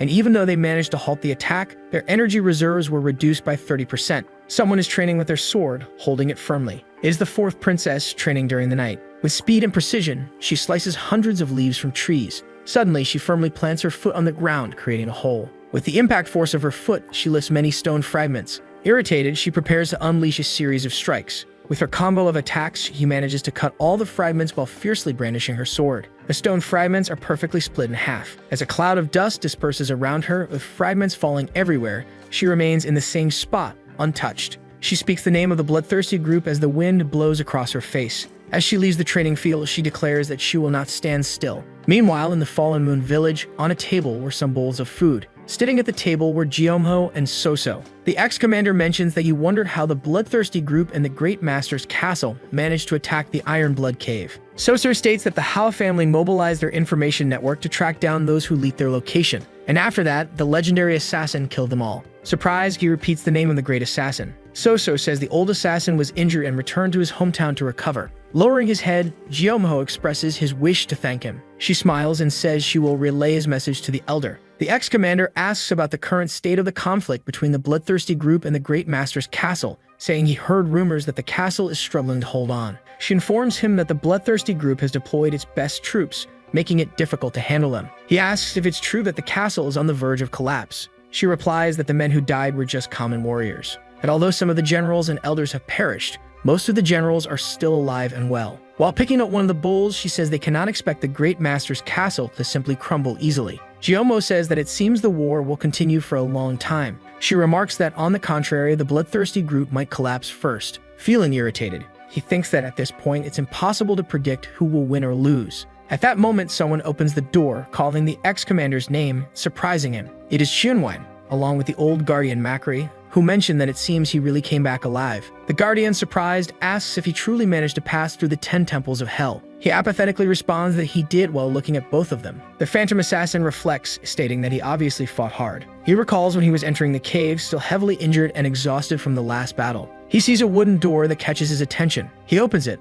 observing what awaits him. The room is a sort of storage filled with many books and weapons. He stands there, speechless, unsure of what it all means. He notices that on the ground there are some bundles of herbs. There are also fish and fruits seemingly fresh, and many books containing combat techniques. With one of these books in hand, he looks back while observing a weapon. He takes them, preparing himself for what may come. The great warrior prepares a backpack containing water, food, and a few medicinal herbs. He ties the backpack to his body with a rope as he gets ready to leave. Now equipped, he begins to exit the room. He carries several spears and some swords, along with his backpack full of supplies. He sees something shining inside the cave and moves toward it. As he walks through the dark tunnel, he can only see a light at the end of it. He states that ever since he entered the 10 temples of hell, these things started appearing before him. Looking up, surprised and frightened, Yahello realizes he is on some kind of platform. Above him, dozens of figures are looking down at him, all wielding weapons. The figures jump all at once into the pit. They begin to land in front of him, all carrying various weapons, some even wielding two. Upon closer inspection, he realizes they are not people but a type of golem. He is surprised, unsure of what these things are or if they are friendly. One of the golems looks at him with a glowing gaze. Suddenly, the being hurls a sword at him, attempting to strike. He watches in fear as the sword comes his way. With great effort, he manages to dodge the strike from his enemy. However, the sword grazes his face, causing him to bleed and leaving him even more shocked. All of his opponents rush at him desperately. He charges toward them, admitting they are all very fast. Yahello is about to collide with his dozens of enemies. He prepares his attack, attempting to pierce them. With his strike, he manages to pierce through one of his enemies, splitting it in half. Another golem leaps, trying to attack him. He dodges the attack and swings his sword to counter. His sword gets the golem, but it causes no damage. He looks at his sword, which is now broken in half. He glares angrily at his opponent, blood dripping from his wound. As he prepares to strike with his spear, he declares he must rely solely on it. With a single strike, he manages to shatter the golem's head. Suddenly, another creature attacks him from behind. Now more accustomed to the fight, he dodges the attack with ease. He jumps back, evading the monster's strike, and stares at it. Quickly recovering, he throws his spear at his enemy. With the force of the throw, the enemy's head is disconnected from his body. He throws his broken sword to the ground. He then starts wielding another sword that was on his back. While holding his sword in his right hand, he prepares another spear in his left. Yahello looks at the golems, determinedly stating that he must survive no matter what. Meanwhile, the creatures run toward him as he remains still, waiting for them. After some time, he is left with only a spear and a sword on the battlefield, surrounded by weapons. He notices that the ceiling is filled with blades pointed at him. The great warrior is shocked, not understanding how this is possible. Suddenly, all the blades are launched in his direction. He braces himself, preparing to defend against them. He begins swinging his sword, delivering a series of strikes in the air. Despite all his efforts, some blades manage to graze him. Realizing there is no escape, he starts dodging them, trying to flee. However, exhausted, he ends up falling to the ground. Still on the ground, he groans in pain. But before he can catch his breath, a barrage of arrows is fired at him. As he dodges the blades, he admits there's no space to rest.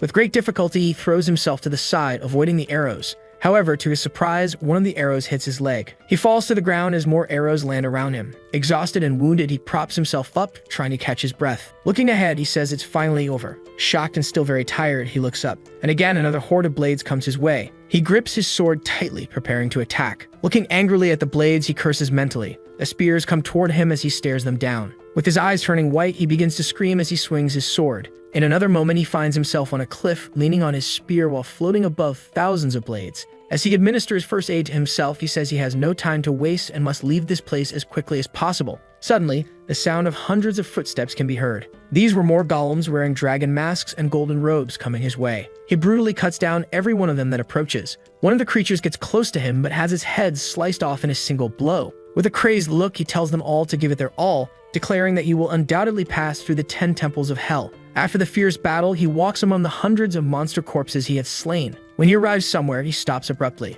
As he observes a large door, he wonders if this is the next gate. Standing in front of the massive stone door, he simply stares at it. He decides to try opening it, placing his hands on it and pushing. Yahello begins to open the gate despite his many injuries and exhaustion. Now with the gate open, he walks inside, trying to see what awaits him as fragments of stone fall around him. His eyes widen in surprise. The celestial disciple thanks them, saying that he now knows the killing techniques and has passed through the 10 temples of hell, becoming the Phantom Assassin. Soso is surprised to hear about the killing techniques. The legendary assassin is even more astonished that he passed through the 10 temples of hell. The Guardian, on the other hand, is shocked that he has become the Phantom Assassin. Both simultaneously ask if he truly passed through the 10 temples of hell, and if he has indeed become the Phantom Assassin. The old assassin asks the protagonist to prove that he passed through the 10 temples of hell and became the Phantom Assassin. Suddenly, he reaches inside his cloak. Both elders look at the celestial disciple's hand, astonished. Returning to the scene inside the temples of hell, Giahello stands before something illuminated from above. It is a dagger enveloped in electricity. He gazes at the beautiful blade glowing with electricity.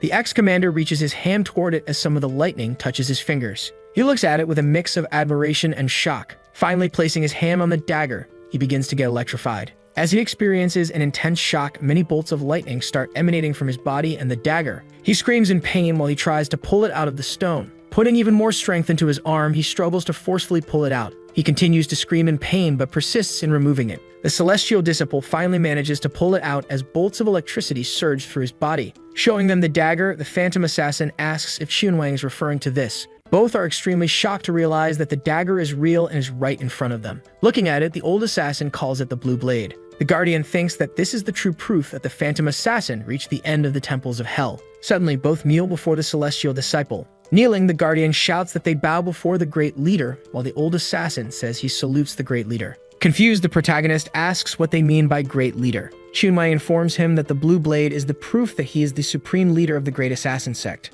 The protagonist asks if what he's saying is that for 200 years, the blue blade's power has always been hidden within the temples of hell. The Guardian then says that as long as the spirit of the great assassin sect does not fade, the power will always remain alive. The old assassin then asks Giahello to channel his Kai into the blue blade. Confused, he looks at the blade, wondering mentally if he should do it. He begins to channel his Kai into the blade. He is surprised to see that the blade once again begins to overflow with lightning. Suddenly, cuts surrounded by electricity appear in the air. The cuts form a symbol above his head, with a six-armed woman at its center. The old assassin calls it the blue Asura. He says that this is a pattern only the assassin who has passed through the 10 temples of hell and become the owner of the blue blade can create. The Guardian, astonished, says that the phantom assassin who can create the Asura pattern is supreme among all other assassins in the Central Plains. Looking at them, Giahello says that many people do not know about the phantom assassin and wonders if even these people would still follow the orders of the leader assassin. The old master says that the newer assassins may not know, but those with over 100 years of tradition eagerly await the supreme leader.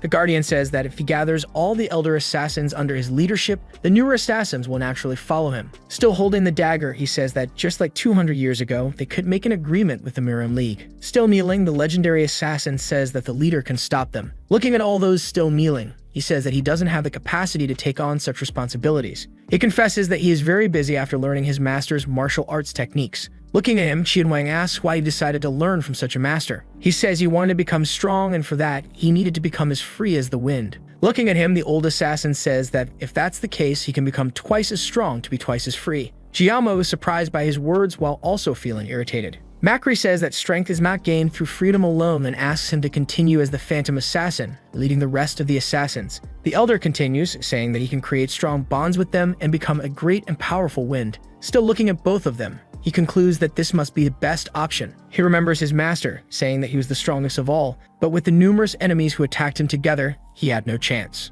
Recalling a battle, he says that if he continues this way, he will only be destroyed by the bloodthirsty group or the great master's castle. Looking at his blade, he says he will become the supreme leader until he finds another worthy owner for it. Both elders lower their heads in respect. They pledge eternal loyalty to the phantom assassin. Soso is surprised by the recent events as she watches both elders swear their loyalty. She says that the emergence of the phantom assassin will turn the world's power hierarchy upside down. As the moon illuminated the dark night, a carriage traveled along a road surrounded by forest. The carriage was escorted by 4 armed soldiers. 2 of them become alarmed, hearing a noise. Suddenly, a wave of daggers flies in their direction. Both are struck by the blades and fall to the ground, lifeless. Their comrades, not much different, are also struck by the surprise attack. Both soldiers fall dead around the carriage, which halts abruptly. Someone quickly exits, trying to escape the attack. It appears to be an elder from one of the noble families, desperately trying to run.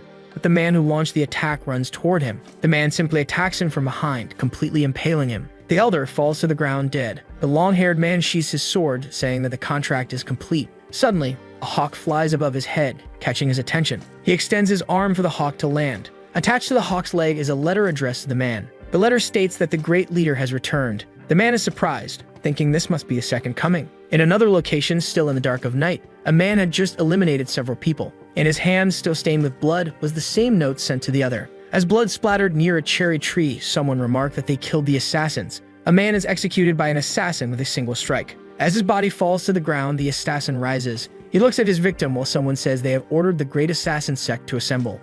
In the morning, amid a cluster of houses, A white flag is raised atop a roof. A door suddenly begins to open. From behind it emerges the phantom assassin. Someone welcomes the great warrior and asks the elder to take a seat. The elder, fearful and nervous, politely declines, saying he is fine. So, who was present, asks the man to provide the information he has gathered. The man then says that the woman he was instructed to find is named Suoyang. Thoughtfully, as he looks at the man, Jiamho repeats the woman's name. The man explains that she caught Miwak's attention while working at one of the temples in the Siquan Castle. He informs that she joined the bloodthirsty group, but she is very quiet, and unless Taemuak himself escorts her, she never leaves Dongwon, the deepest part of the old palace. We see the woman looking at the horizon from the palace balcony. The protagonist states that, fortunately, she is still alive. He thinks that since the Great Master will continue to use her to gather information, sooner or later, she will be discovered. Before that happens, he must take her away. Still seated, the phantom assassin asks if no one suspected the fact that the man was gathering so much information about her. Nervously, the man says he only collected bits of information, never asking directly, so they had no reason to suspect him. So places a pouch of coins on the table.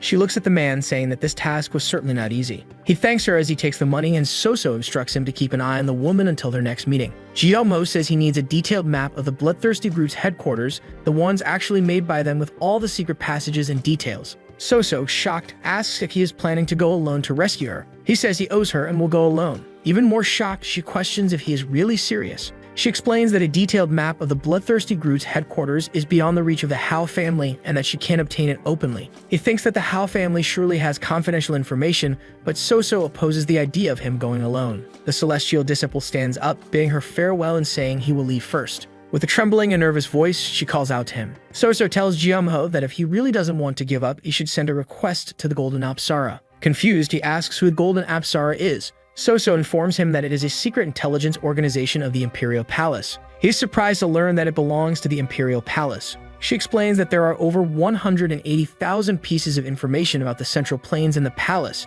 and if there is a detailed map of the bloodthirsty group's headquarters, it will certainly be there. He asks if they would really accept a request from a commoner. Looking at him, So says that if he reveals himself as the phantom assassin, they will certainly comply. Looking at her, irritated and suspicious, he asks if she wants him to use his position as leader of the assassin sect. The phantom assassin thanks her while asking her not to tell anything to the elders, to which she agrees. Looking at him, So assumes that if the two elders find out, they will definitely kill her. Still in the Fallen Moon village, Jiaomo enters the property where the two elders are. The guardian asks where Jiaomo has been. Looking at the two elders, he lies, saying he was taking a walk. The guardian says that the supreme leader cannot roam alone and asks him to inform them the next time he plans to leave. Changing the subject, he mentions that the warriors of the Fallen Moon village seem different. The legendary assassin confirms this, stating that 12 descendants of the great sect have come for him. Jiaomo asks if they are all sect leaders, to which the guardian denies, saying only 3 are, and the rest are either disciples or lone warriors. Looking at the elders, he affirms that they are all great warriors, as they have not lost the spirit of the great sect even while fighting alone.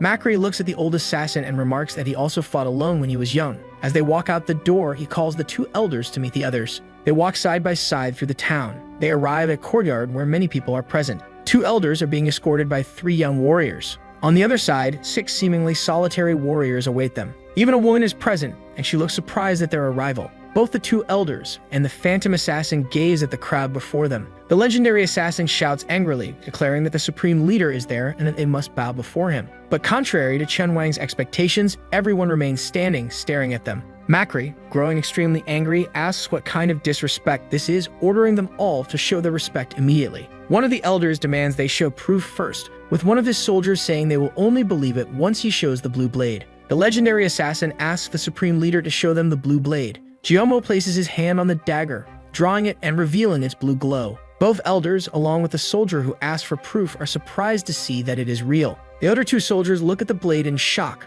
wondering if it is truly the blue dagger. The 2 elders, accompanied by their soldiers, kneel and pay their respects to the phantom assassin. However, some of the assassins still look at him suspiciously, with one even laughing. The woman looks at the scene, displeased. Hyunwei begins cursing them, saying they should have done so without even asking for proof. While murmuring in dissatisfaction, the man who was smiling stands up. He says that they've only heard of the blue blade, but even so, they cannot say for sure if the dagger is real. The woman named Joram asks him to forget about the blue blade, saying she doesn't even understand why she has to become a disciple of the great assassin sect. One of the assassins agrees with her, saying they should question this. Growing even more angry and indignant, the guardian asks how they dare. One of the men who had been kneeling says that the phantom assassin is the supreme leader and that he should not be rude just because he is a young, ignorant man. Giacomo calmly sheathes his dagger. While smiling, the phantom assassin affirms that they are right. After all, 200 years is enough time for them to forget their ancestors. Confused, the elder asks why he is saying this. He draws his sword and adds that in those 200 years, no one has ever passed through the 10 temples as he did,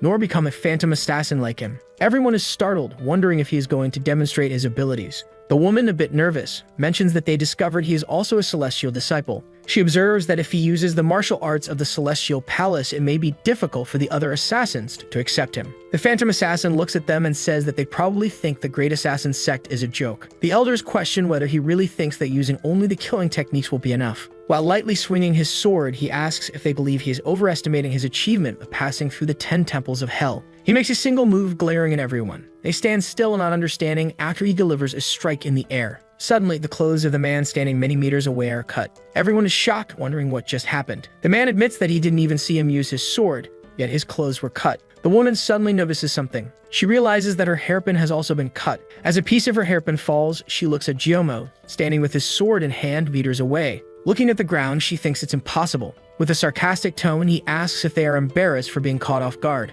Pointing his blade at them, Giacomo says he will give them a chance, and they should attack him first. Both assassins, angry, draw their weapons, preparing to attack him. They begin to run towards him desperately. Mok and Joram close the distance, preparing to strike at the phantom assassin. The man, while running to attack, says he will make him regret it. Suddenly, all that can be seen is a blur, as if Giacomo himself had become the wind. He simply vanishes from in front of his enemies before they can even comprehend what happened. As Mok lands on the ground, he wonders how he lost sight of him without even blinking. Suddenly, 2 slashes cut through the air. The man's belt is sliced in half, and the woman's entire hairpin is severed. Both look down, unable to understand what just happened, stunned and frozen with fear. Behind them, he asks if they plan to continue, surprising them with his sudden appearance. Looking at her partner, the woman recalls that he is known for his discretion and subtlety. Yet even he couldn't see Giacomo's movements, not even when his clothes were cut. She wonders if the phantom assassin is on another level. The legendary assassin begins to laugh, asking if they now acknowledge the supreme leader. They look at him, mentally admitting that they have no choice but to recognize him.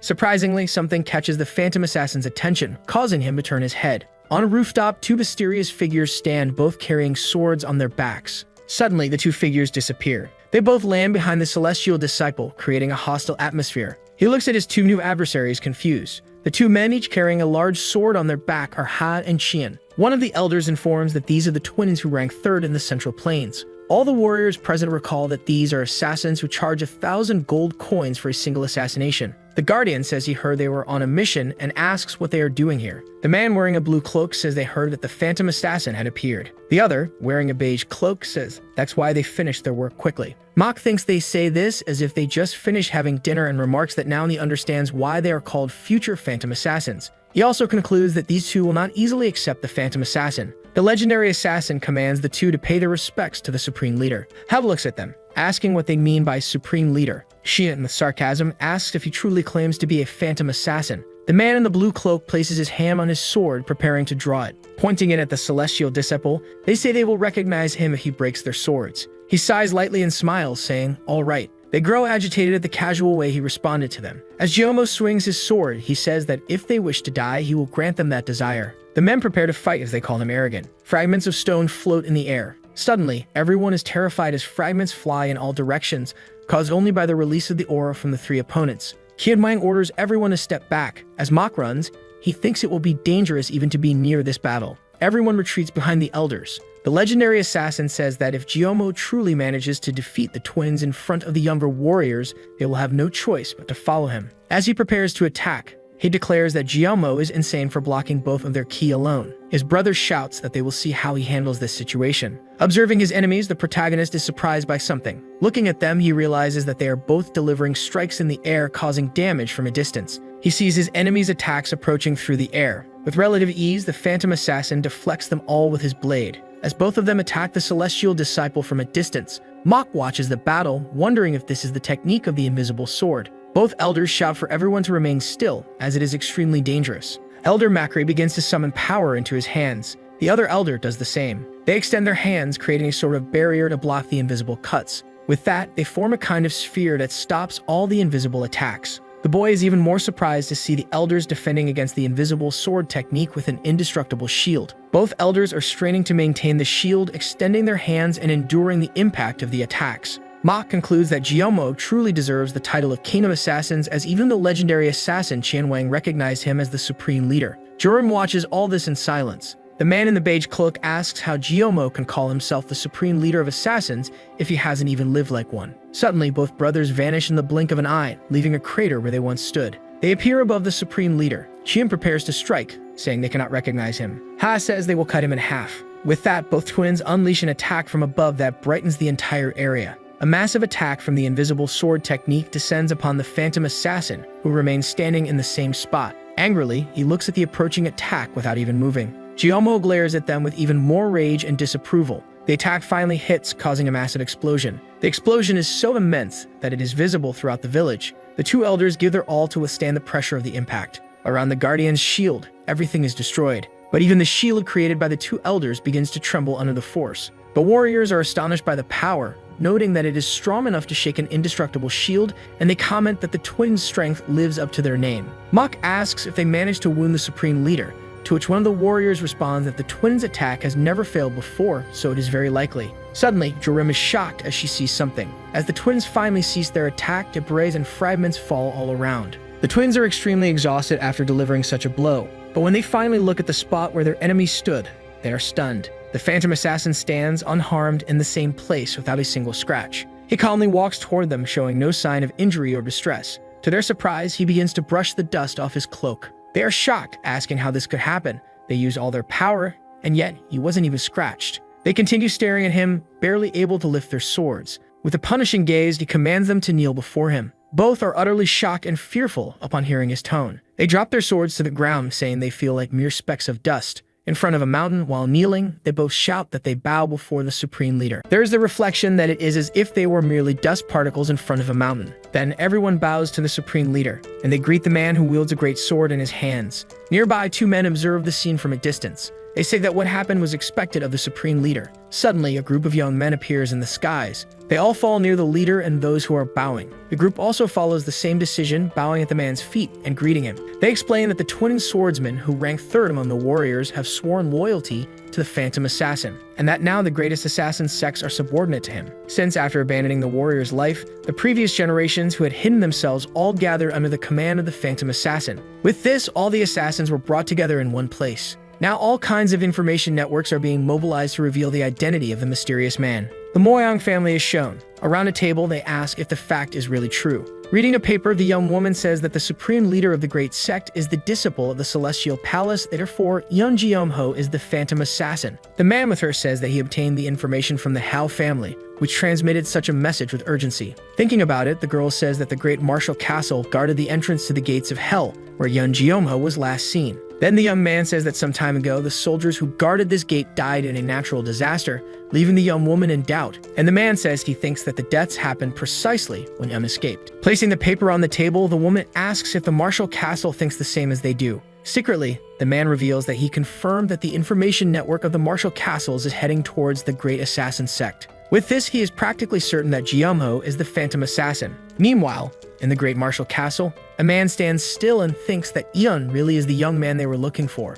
He thinks that in the face of the war against the blood group, he cannot judge whether the young man's survival is a good or bad thing. The Fallen Moon Village is presented. They say that the Phantom Sword is a technique learned in the 10 Temples of Hell, and that the first form of the object is the Order of Destruction. The Supreme Leader appears testing his sword while having such thoughts. He says that the second form is 10 swings of destruction. The third form is multiple lights of destruction. However, according to the young man, only the fourth form, which pertains to annihilation, remains. Frustrated, he thinks that even after the master's ki was infused into his body, he still cannot unleash such power. Therefore, he realizes that he needs to increase his kai through training to be able to use such a form. A group of men interrupts the young man and calls him. They ask if the leader has finished his sword practice. Worried, the young man asks if the supreme leader needs massages due to fatigue. Before he can respond, the man notices the presence of a person at the entrance of his house. It is a girl that leaves him confused about why she is there. Trying to understand what it is about, the leader orders his men to leave the place. He lifts off the ground and jumps quite high onto the house's roof. One of his subordinates screams in fright at what he sees and asks where the man is going. Later, they ask if the supreme leader has left the house. The elder at the table asks if the men who were escorting him followed the young man. In response, the informant says that they followed him but could not find him, so they returned. Curious, another man asks if the supreme leader has still not returned. and he is informed that he has not yet come back to the place. Irritated, the man slams the table where he was drinking his tea. Shouting, he asks what the informant means when he says that the leader has still not returned and if he still does not know where the young man is. Apologizing, the servant says he will immediately resume the search, but the elder says to let it go. After all, he does not understand how someone as simple as the young man could search for someone that even the men of the twin swords could not find. Questioning himself, the other elder wonders where he could have gone so late. Several laughs are heard as people walk through the city center. A woman offers drinks at the door of the Moonflower pub and says that whoever buys a drink will be served by a courtesan. A mysterious man appears and hears the invitation to enter the bar and watch the performance of beautiful women. He approaches the place and questions why the girl is secretly asking for his presence. The young man remembers the contact he had with the girl at his house, and that she instructed him to go to the pub and look for a courtesan named Danny. Thoughtful, the young man believes that the martial arts castle group and the sect leaders must have already discovered that he is the phantom assassin. Therefore, going to the bar could be a trap to capture him, considering that they had previously lost his trail. He concludes that there is no way for the group to lure him into a place with so many people, but he will only know for sure when he meets the young woman. At the entrance of the bar, they welcome him and ask if he is looking for a specific courtesan. The leader says Danny's name and is led through the corridors of the pub toward the woman. In the room with the young woman, the man who brought him there takes his leave. Nanny also welcomes the young man standing before her. Not understanding very well, he asks who the woman is. She introduces herself and says she is from the House of Delight. The information makes the leader thoughtful. It is explained that although this house exists, its existence is not revealed to anyone, and it is composed only of women. Just like its name, the place is known for all its courtesans. More precisely, the young man explains that all the informants of the house were trained as women of the night and infiltrated the Central Plains. These women have even entered places frequented only by high-ranking individuals. However, he concludes that no one can say for sure who these informants are. Even the owner of the brothel he's in could be someone from the House of Delight, and the courtesan who just arrived could also be an informant from the place. The leader explains that the women are highly trained, and that is why their identities are never revealed. Knowing that these young women are human in some cases, they may make mistakes and have their secret exposed. But if that happens, they are killed. He also says that this is why information about the leader of the organization is always shrouded in mystery. Nanhi interrupts the young man's thoughts, saying that her mistress is waiting for him. The leader is taken to a room and sees a woman standing near a table. Quickly, he believes she is the one responsible for the organization. In the garden of the martial castle, noises are heard. Someone is training in the courtyard of the place. Wielding a sword, the young man practices various strikes and shouts as he exerts his strength. One of the strikes is so strong that the ground beneath him cracks into several pieces. A concrete pillar also suffers structural damage and collapses after the man's attack. Closing his eyes and concentrating, he says that everything happened as expected, and he says that there is still a subtle discrepancy between martial skills and his kai. He knows that to improve, he will need to practice his breathing techniques for a year, and then his abilities will be perfect. However, the young man knows that he is at war with the blood group and cannot practice anything as he is always on alert for possible attacks. Even so, he keeps thinking about Yeonji and says that thanks to that bastard, the blood group's attack was delayed. Back at the brothel, the leader is sitting across from the mistress. He questions why he was summoned to the place by the woman. Before starting to speak, the woman says that she needs to deliver a message left by the former owner of the organization. Without wasting time, the lady says that in life, the former owner deeply loved the master of the Celestial Palace, and that she never expressed her feelings, only keeping everything she felt to herself. But due to the fall of the palace and the man's disappearance, the mistress suffered for the rest of her life. The leader says he did not know that his master was involved in such a way with the House of Delight. Determined, the woman asks how much the boy trusts Ye Qianwang. Confused, the young man reflects that he did not expect that question and thinks that the man is serving him at this moment, and that he is making a great effort for the revival of the Great Assassin sect. The woman asks again if the young man deeply trusts Qianwang. Responding, the leader says that thanks to him, he was able to quickly assume the position of sect leader. But the mistress returns the question, asking if after the organization is revived, the man will still need the leader. Continuing, she asks if the young man believes that Ya Qianwang will continue being in a movie for the rest of his life. Standing up from the table, the leader says that if he had to compare the mistress with the man in terms of scale, the weight would be much greater on the young man's side. The mistress becomes thoughtful about the young man's response. Observing from the door, a girl makes a remark about the conversation she is overhearing. She approaches, saying that Ya Qianwang and Deng Macri are part of the young man's life and death. The young woman also says that her mistress was too hasty for what should have been only the first meeting. The leader is confused by that conversation and does not understand what she meant. Then the mistress explains that the girl is her disciple and the one who will become the leader of the House of Delight. Quickly, the girl introduces herself as Seol Yanhwa. Observing the girl, the young man finds her very beautiful and thinks that if she attends to high-ranking officials, it will surely reveal all their information. Therefore, he concludes that the true power of a House of Delight is beauty. Addressing the man, the mistress says that her disciple was correct and that she was too hasty in speaking with the leader. He realizes that she does not want him to fight against Cheonwang and then questions what the house wants from him. Quickly, the mistress says that they want to be the young man's information network. The young man does not understand why they specifically chose his sect, but he confirms whether the House of Delight truly wants him for that activity. The mistress affirms that Yeonjeomho will become the greatest warrior, and when he reaches that position, he must allow the organization to control all information. He thinks that the women doing this is a great way to demonstrate power and authority. Making a comparison, he believes that his role is the same as having the right to deliver goods, and that if the transportation routes are blocked, trade will be paralyzed. Speaking to the two girls, says that he does not want to become the greatest warrior in the world. Emphatically, the mistress says that he cannot live as he wishes in Murim, and that the house is betting everything on the young man. Continuing the conversation, the woman says that one of their bets is a secret that Cheonwang is hiding. She states that the man has another identity outside the assassin sect, and that he must reveal the information to the protagonist. Ian is doubtful about what he hears, and the mistress continues, saying that he belongs to an organization called the Golden Apsara. The protagonist realizes that she is talking about the imperial family's secret organization. Curious, she asks how the young man knows about it, and he says he is considering going to the location to gather information. The mistress continues, saying that Cheonwang has a grand plan in mind. She says that if the man does not want to serve the boy, he will lend a bit of his power and then disappear, which is why he hides the Golden Apsara. Trying to help the young man, the two say they can provide information about the organization to facilitate the search. Eon mumbles something about the blood group. Then he says that he needs a map showing all the secret passages of the Blood Palace. Back in the garden of the Martial Castle, everything is destroyed. A young man observes the place and believes that everything was left in ruins due to a storm of rain and wind. Quickly, he says that he needs to inform the owners of the place about what happened. A person appears behind the young man and asks if he is talking about the blood group. Before he can respond, he is struck by a sword in his back, but he manages to defend himself and engages in combat with the mysterious person. However, he is unable to keep up and is eliminated. More people from the castle observe the scene and closely watch the assassin. An order is given for them to run and flee from the woman standing near them. Reaching the rooftop, they find a man standing right there. The group is startled, realizing they have nowhere to go. Drawing his sword, the young man turns to face the others. It is Yeonjeomho, who looks at the young men with an unfriendly expression. The warriors charge together to kill him. Without fear, the man advances alone into battle. His movements are fast and precise. One by one, his opponents are taken down before they even realize it. He slides across the ground to stop, and behind him, the men are being struck down. When he stops, he finds a woman standing with her back to him. He tells her that the swordsmen of the blood group are listening to his father's military training hall. The woman says that they were also bad, so there was no need to curse them. Smiling, he says that after the war, his little sister became bold. Without looking at him, she says that she would be even bolder and would return home. He says that Eon has become the leader of the Great Assassin sect and the Phantom Assassin, that a natural disaster helped him escape, but that he would not be so lucky after they annihilated the group. After the group was gone, he would die by his hands. His sister remained with her back to him despite his words. He looked at her with suspicion. She was thinking about Yeonjeomho. In the village, the man leaped across the rooftops until he landed in front of a house. Inside, the elders stepped out, startled. Cheonwang asked him where he had been all night and why he hadn't informed them. Yeon asked if they had been waiting for him all night. The elder said that many assassins were not loyal to him, and it was still dangerous. Macri said their leader was not a child and had great skill.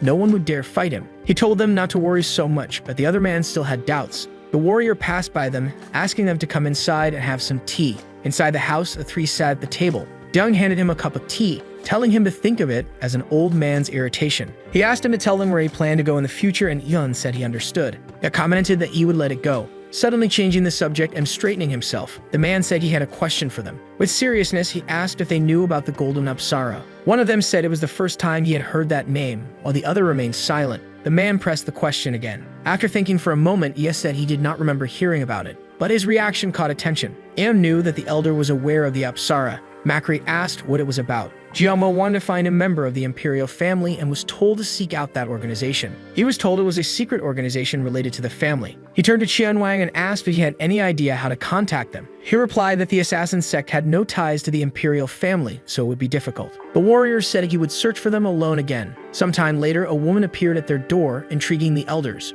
She was bringing breakfast for the supreme leader at Macri's request. Yeh thought it would be better to assign a sworn assassin rather than a mere girl. Then he asked her to take care of the leader with all her heart, and she nodded. After that, he told her to proceed, and they continued on their way. Inside the breakfast tray, there was a letter. Taking it, the warrior asked what it was. The woman said her master had instructed her to give him the letter. Looking at the pages, he thought it had barely been 2 hours since they had separated. On them were several drawings that caught his attention. The drawings depicted secret passages built decades ago, along with the most recent ones. He was surprised and said they deserved to dream of monopolizing the entire information network. A ship was at sea with 2 women at the bow. The leader commented on the other woman spending 100,000 gold to buy a map of the secret passages. She said that if she had waited a day, she would have spent only 50,000, but her stubbornness had cost her a lot of money. Seal retorted that her stubbornness would reveal how much money they had saved. Since they had provided fast information, Yun was on their side. The leader thought he would be impressed that they had information that even the Hao family didn't possess. Placing her hand on the woman's shoulder, the elder said she deserved to be the next mistress of the House of Pleasure.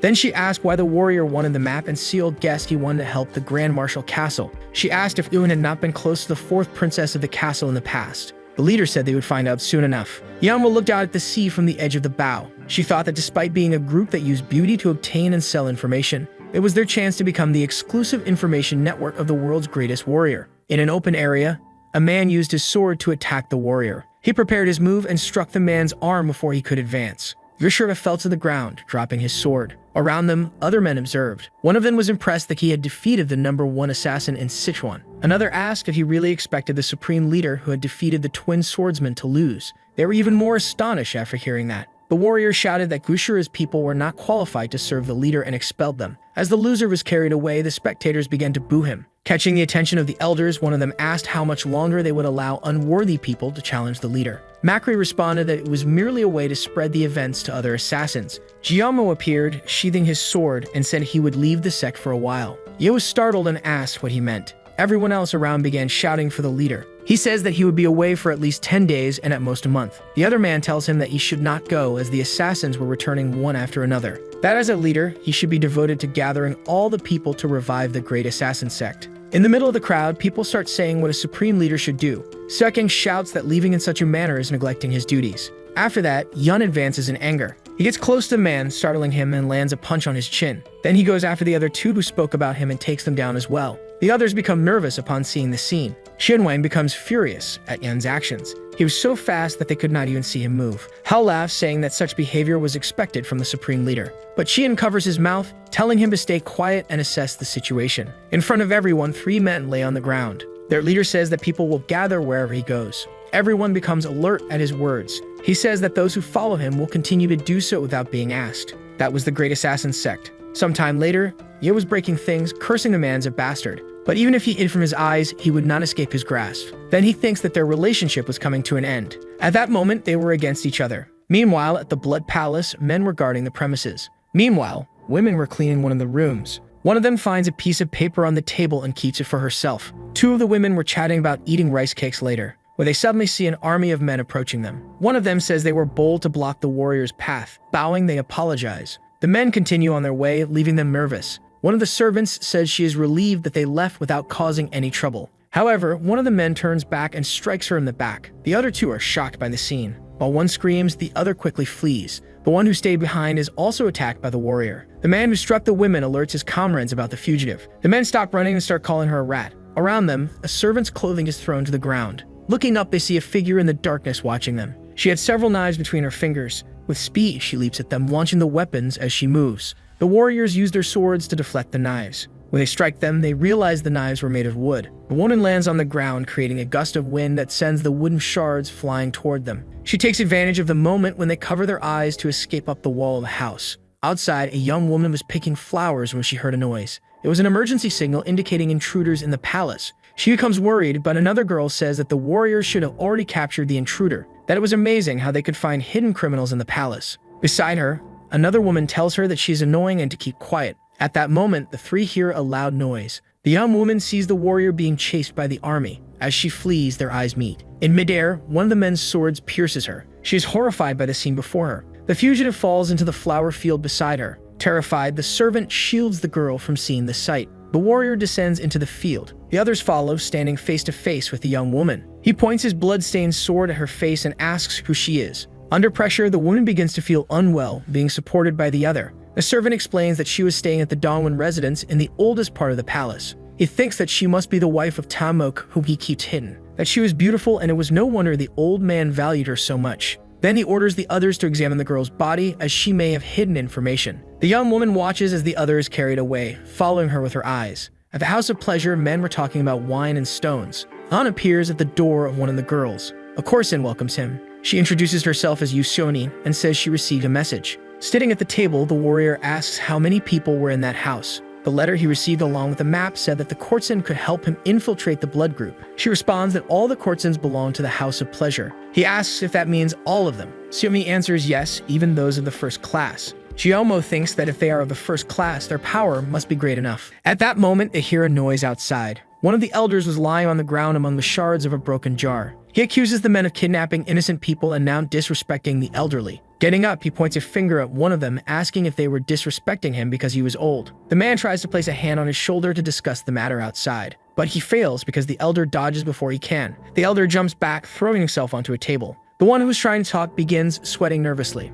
On the ground, the elder starts shouting that he was pushed and that his back hurts. Irritated, the man begins questioning him and calling him a beggar. The elder starts writhing and screaming for someone to save him, claiming he was dying. His plan was working because one of the customers asked how they could do such a thing to the old man. Hearing that, the servants start to worry because they had done nothing. One of them grabs the elder by the collar, saying that he should die. Still playing the victim, the elder shouts that it was the last day of his life and that Yama had seen everything. Then he hears someone telling him that they had mastered the divine intoxication technique. He sees a man on the stairs and thinks that he had modified it, yet someone still recognized it. Yatten calls him and says he would serve a drink to the master of Gabang. In the room, the three of them sat at the table. The elder asks who he is, and Yun replies that he was a guest who had come for a drink. He then asks how the man recognized his techniques at first glance. Chiomo says he was more curious about why the elder of Gabang was putting on an act. The elder asks if it wasn't obvious why a beggar would dress up to visit a restaurant. Sivy asks if it was for a free meal, but the elder replies that he needed money. She asks if he couldn't get it from other branches of the sect,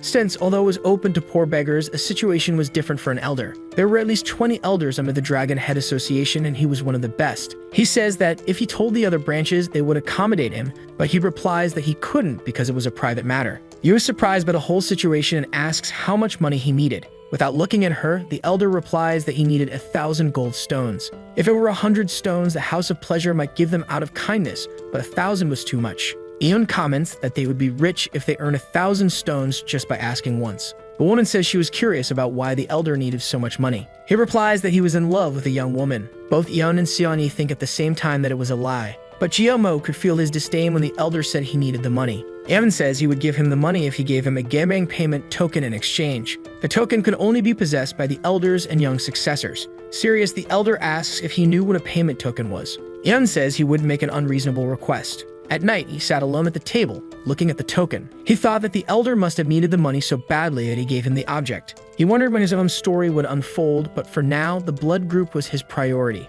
Inside a cave, Wu Yangxiek was meditating. Energy begins to flow from his body, awakening him. He raises his hand toward a wall. The wall begins to absorb the energy until it starts to crack. Destruction Mara was the tension that developed in any sound or movement. With that, he had reached the 7th stage of the heavenly demon's will. At night, 2 men stood at the cave entrance. They hear footsteps approaching, making them nervous. Yangxiek appears, wearing his cloak, walking toward the exit. Their master had completed his training after 3 months. The 2 kneel, offering their congratulations to him. One of them says they would alert everyone about his departure. But the man simply places his hand on his head without saying a word. At that moment, lightning begins to flow from his head. Yu begins absorbing the man's energy. He only stops when the man is left as a withered corpse on the ground. That was the soul absorption technique. Realizing what happened, the other man runs away in terror. His master runs after him. Not far away, he catches the warrior by the head. His soul is quickly drained. The man collapses on the ground in the same state as his comrade. If Yangxiek reached the 10th stage of the heavenly demon's will, he could completely subjugate the elders.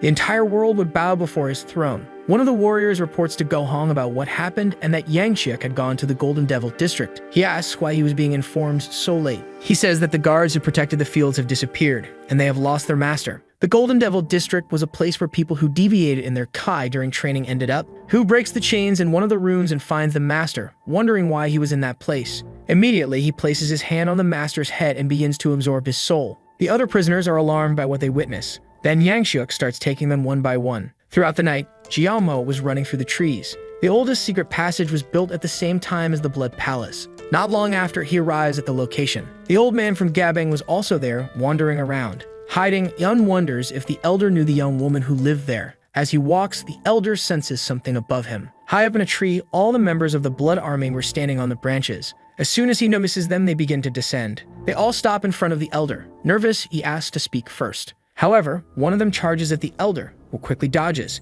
He insists on talking things through with words, but it doesn't work as they continue attacking. At that moment, he thinks he will truly die there. So the video ends here. If you don't want to miss the next part, activate the notification bell, and see you next time on Tab's channel.